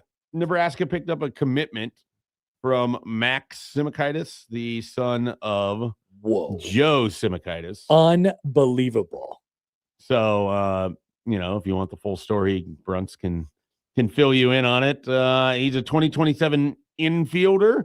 Where does Joe Simikaitis live now? Oakville, Missouri, which I assume is just a Kansas City suburb. Whoa. So You were very excited when I told you Joe Simakaitis. Yeah, man. Nebraska shortstop, 2005. See, this is the reaction I think Bruntz wanted that I didn't give him because you can't say the name Joe Simakaitis out loud and be like, I guess I remember Joe Simakaitis. Well, no, I remember him. He was like, so where does he rank on your list of favorite He seems like a pretty players? nice guy. I don't know if he goes on my list of favorite players, but his name is Simakaitis. If we're talking about favorite Nebraska baseball teams, 2005 is up there probably as high as any of them. Has to be. Because it was an incredible season. It was. And we were very close to Andy Gertch having the best home run in Nebraska baseball history. It was the greatest moment in the history of Nebraska intercollegiate athletics, according to some people. Dream of what the CWS looks like if Nebraska gets back to it, because I was not able to go be part of any of this, playing baseball myself at the time that this was going on. I remember driving down I tell a story all the time. I remember my dad was driving me to my baseball game when Andy Gertch hit the home run. We were listening on the radio, and we were on West Dodge way out there because we were going to the Sandlot to play, and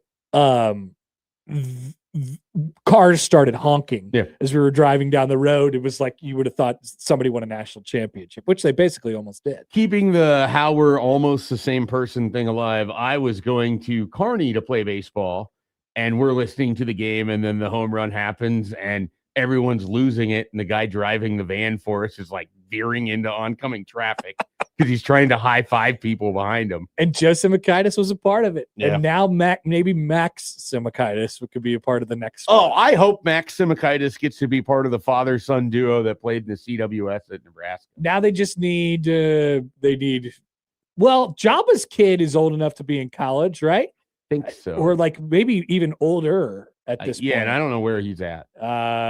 Gordon's got a couple sons, right? But I don't think they're there yet. Erstad's got a kid that's apparently a dude. Oh, really? Yeah. That's not surprising. That's the word on the local youth sports street. Oh, really? We should get a local youth sports We would call street. Kevin Suits. That's who you go to for the info on this. We'll look into that. All right. That will do it for us today. If you missed anything, you can, of course, find it on our website, 1620thezone.com.